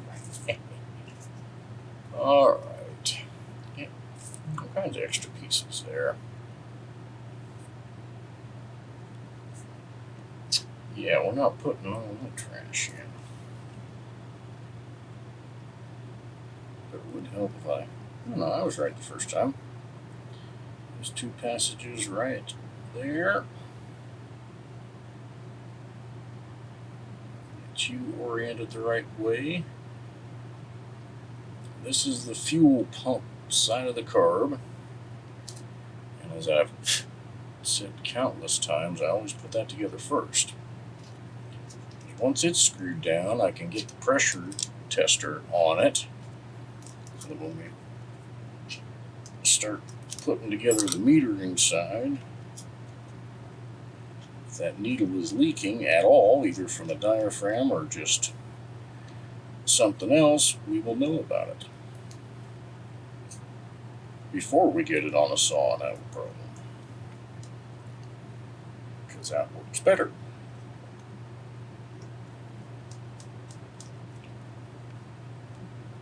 All right.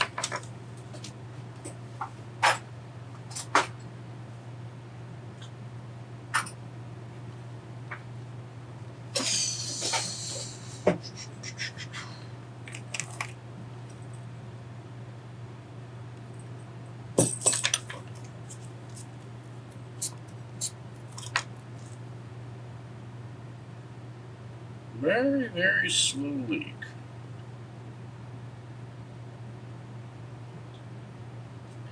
Where is it coming from? And do I care?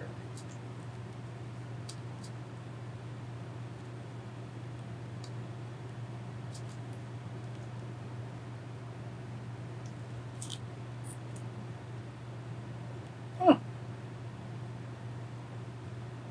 All right.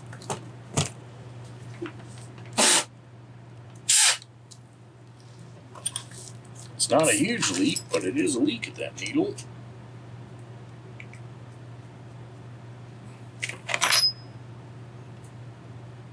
Probably not enough to cause a problem.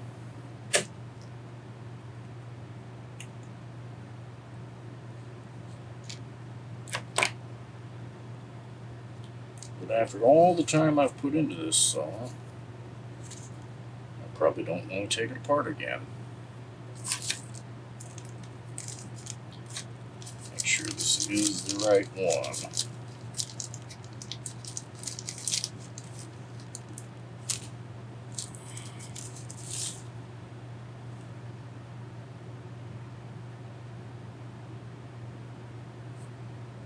And it is.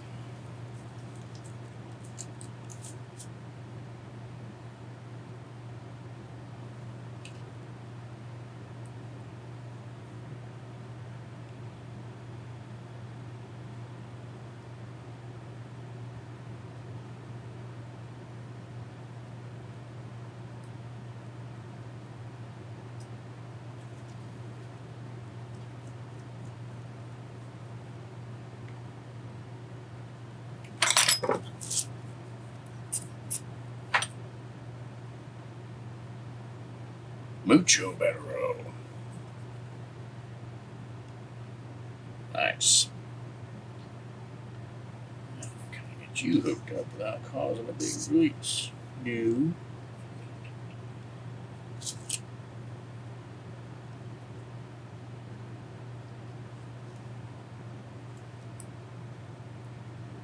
I gotta repump that though.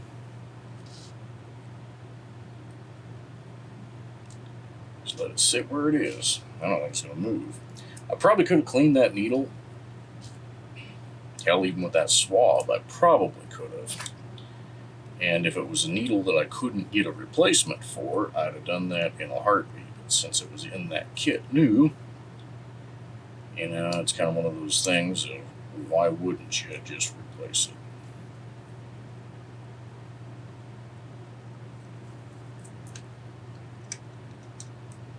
If the old one gives you trouble, just make it go away if you can.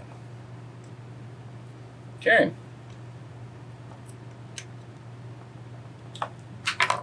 Enough.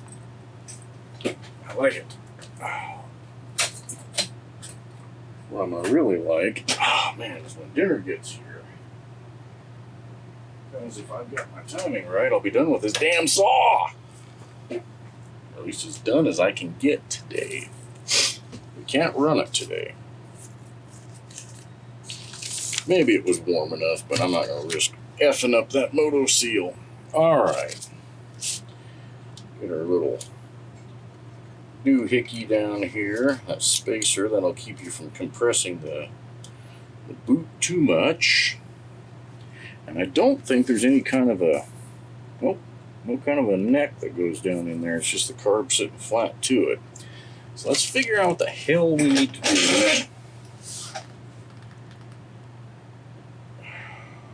So it sits like that.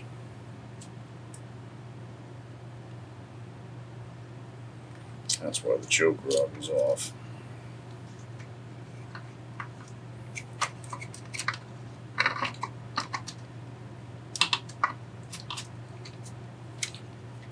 I'm remembering things. Not in time for them to be useful. Oh. Gotta feed that down through before you stick the needles through the grommet here. And hope that fuel hose out from underneath this thing. God damn it. Okay. Now, that was not what I had in mind, folks. Trying to get,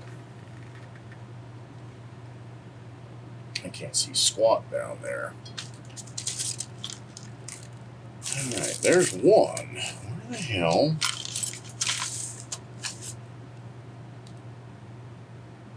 Those belong to the other. Are we missing a carburetor screw? Where the hell? Where'd all this stuff go?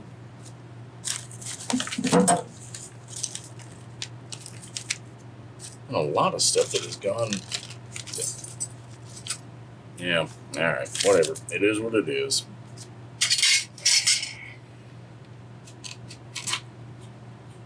Find the magic point here. Get it to start. Ah, you son of a bitch.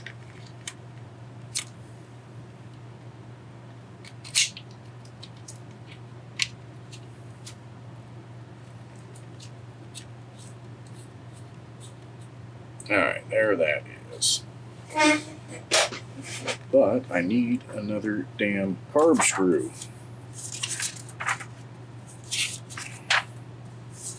All the missing parts. 38. 88057.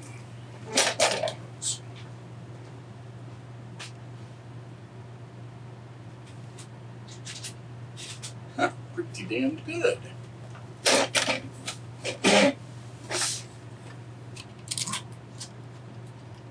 Okay. Still hasn't started though. That doesn't make me feel that great. Oh, frick.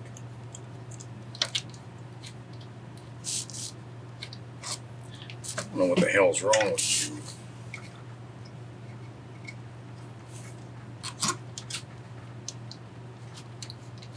What in the... Oh. Smooth. Real smooth, jackass.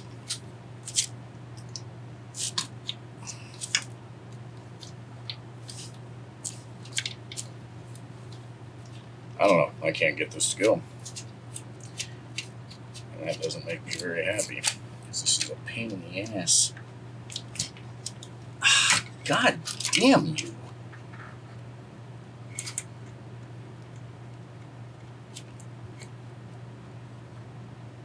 I wonder if it's that idle speed screw. Chucking me around here.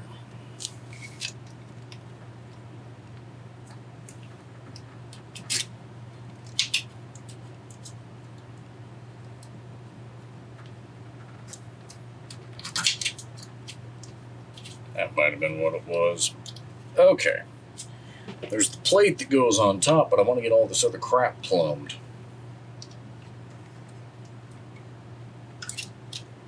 Pulse. Pulse line out of the tank for the fuel to be hooked up.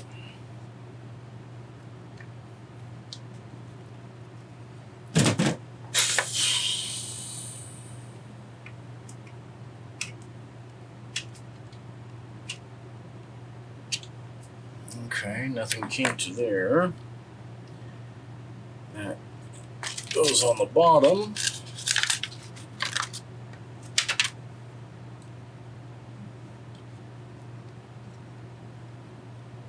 I'm really surprised I had this stuff.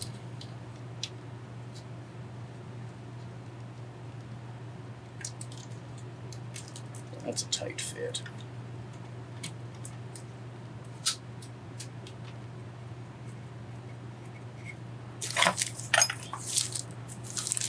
Those are my 3/8.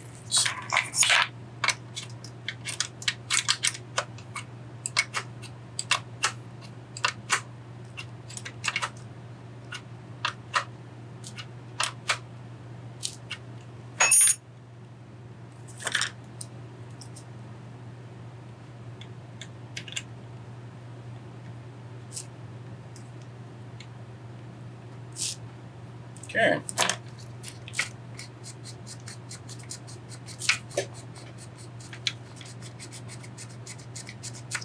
No oil in it, so it ain't going to do anything. But no air movement around there, so I think we're good. All right. We know everything's where it should be.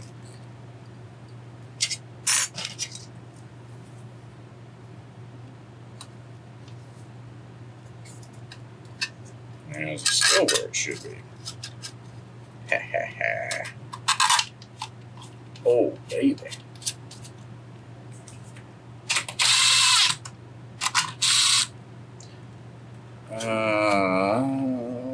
Why? I think I made a cardinal error.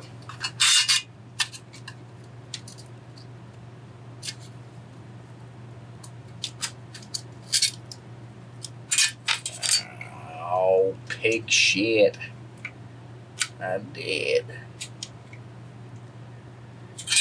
That choke rod wasn't sticking out the back like it was supposed to.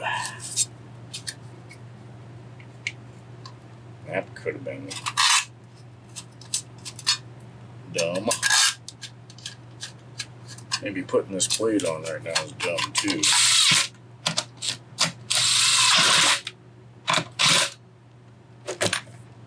But I think I can get this done. So there's a little E-clip. And get your choke where you can see it. Slip it. Ooh. Slip it on the upper part first and then hold the rod with a pair of pliers and fumble around for half an hour. And eventually, you'll get it to go. And then just slip your E-clip on again. If you can do that without dropping it or shooting yourself in the eye, you've done something special.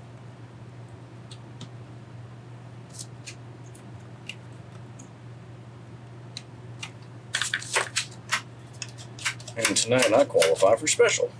Alright, I'm not a huge fan of that choke not closing all the way.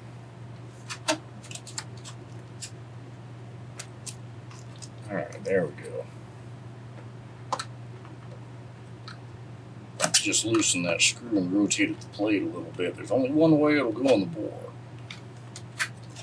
These are not perfectly round, contrary to popular belief. Alright, we'll see. So I'm not happy with that. What the hell? It will close. There's a lot of slop in that choke rod. That gives me trouble. I may bend that rod a little bit under the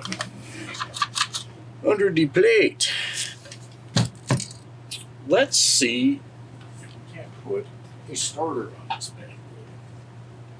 Now, of all the things, the rope is not mangled. Spring seems good.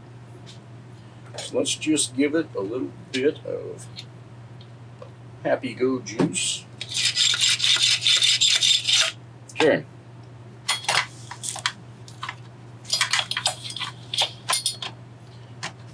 This plastic screen is next to impossible to find. So that kind of sucks.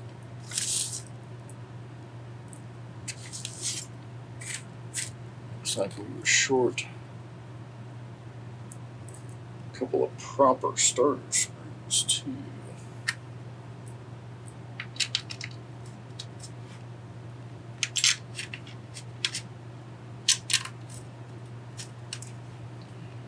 So, back to the manual. Most of these old saws end up with a mix of hardware. 88050.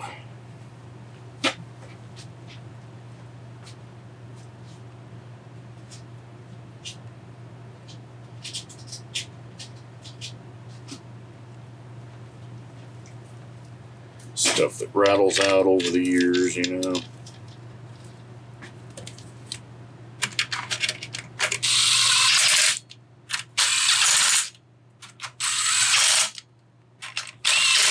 If I have it, the right stuff that is, I'm going to do it. Now I got the screws started for this bottom plate, but I just never tightened them down. Nothing spectacular there. Oh, and there was a heat shield that goes under there. See that aluminum piece? It's a lot easier to get in if you do it before your tank. Okay.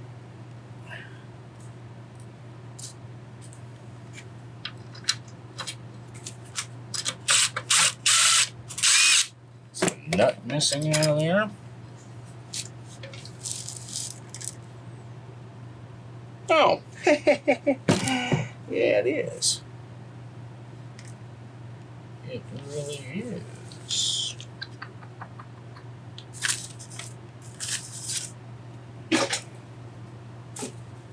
Well, crap-a-pooey. The list keeps on growing of stuff that isn't where it should be. There we go. There's a nice lock nut.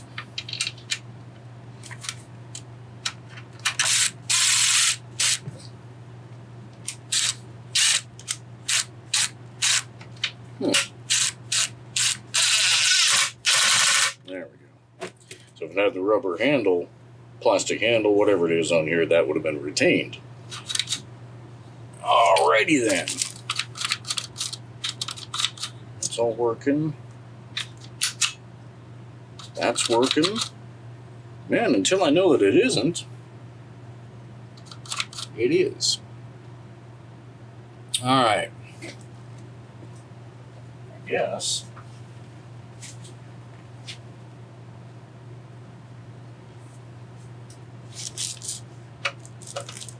No harm, no foul.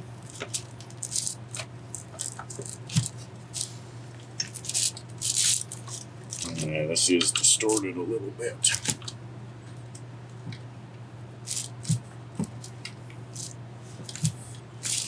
I've got a lock bit.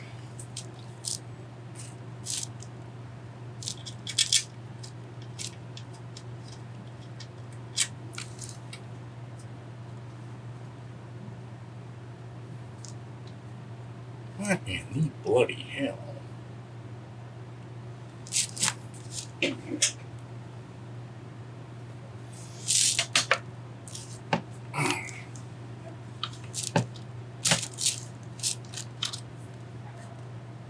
Oh boy. Boy, this is not this is not going to be fun.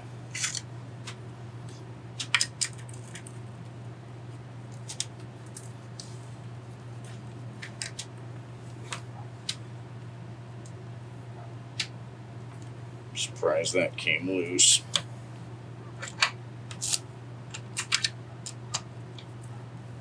Do I have...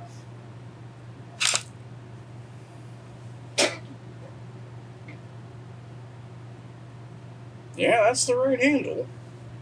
I got a 550 apart, and I was just looking to make sure I hadn't mixed those up, but I didn't.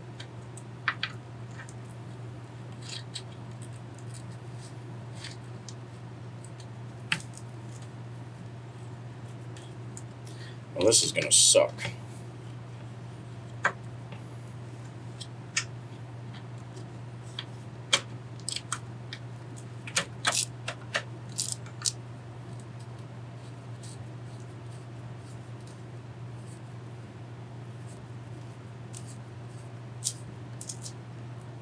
Okay. So normally this should be somewhat easy.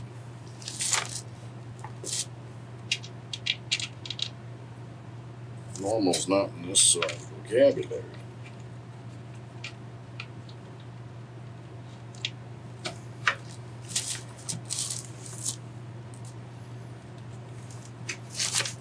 Yeah, that's bent like there is no tomorrow.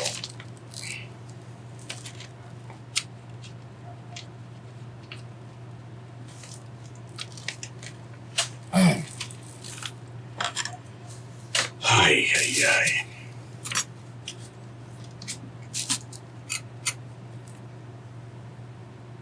Damn, that is bent.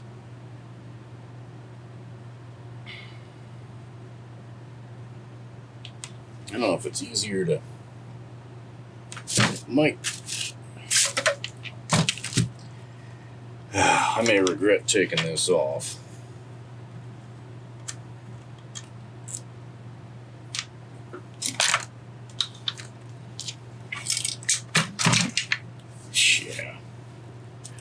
I'm almost certain I'm going to regret doing that.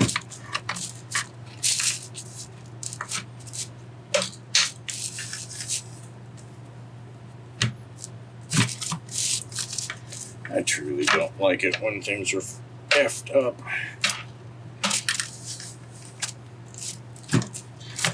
God bless it, you pile.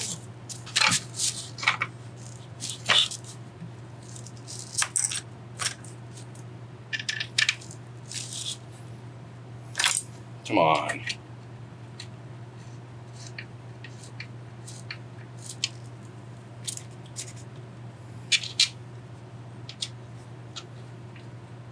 don't know what the history is of this saw, but there were some times where it was treated for something less than care.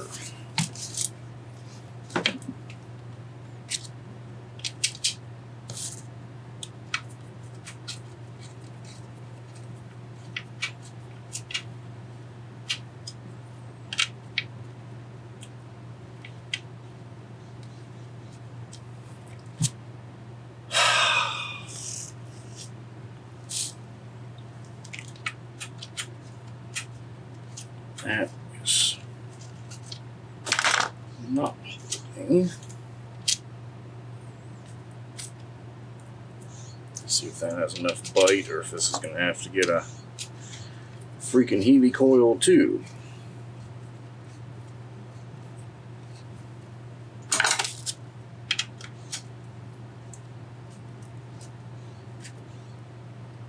Got lucky. Say whatever damaged the handle, damaged those threads too.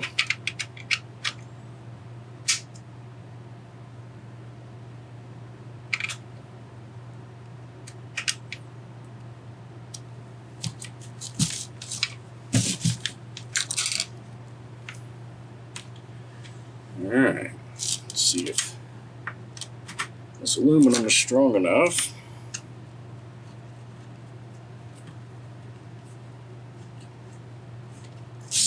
Thing back into shape, and I guess it is. I'll be damned. I was having my doubts there, folks. Lots and lots of doubts.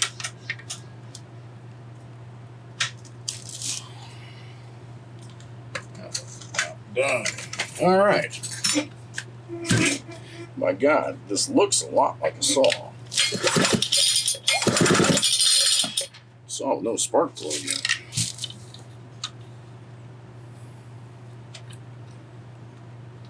saw his transformer receptacle slipped out of place for some reason. There, guys. Let's throw a spark plug in it just to keep everything clean. And we can throw the transformer on.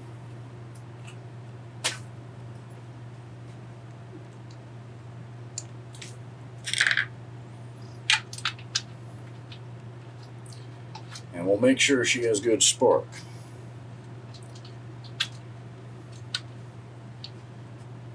I have to say, if we get this far and find out that one of those ignition components is bad too, I'm going to have myself a little fit. Just a little one. All right. Take me down to Transformer City. See if you're going to start.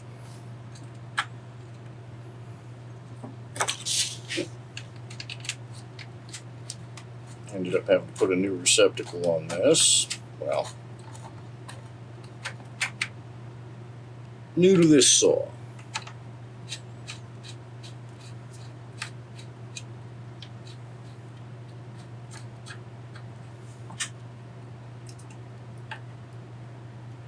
Dare make it any tighter. Okay. So what do we really have left? Oh, well, I didn't put that up there. Like a DA. Where is? No, it's on the floor. I'm telling you guys, I got too much shite laying around. We've got the muffler shield. Oh. I suppose I shouldn't be surprised about however much other crap was screwed up on this muffler. I think it goes that way.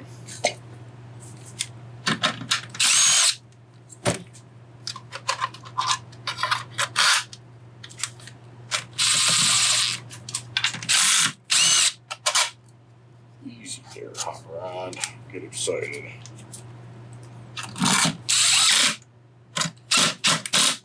Okay. Now,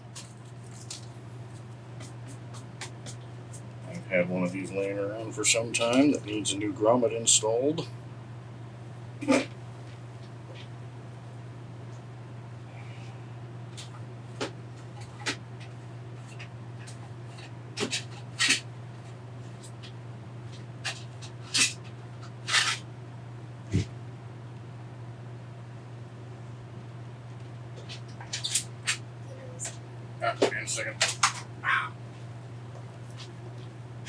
Dinner bell has rung, so grommet for that. But that, my friends, can wait. Alright, I promised we would test an ignition component. Best way I know of is a quick little blip of fuel. A little bit, just for grams. Isn't gonna hurt. That should be enough to make it go blah.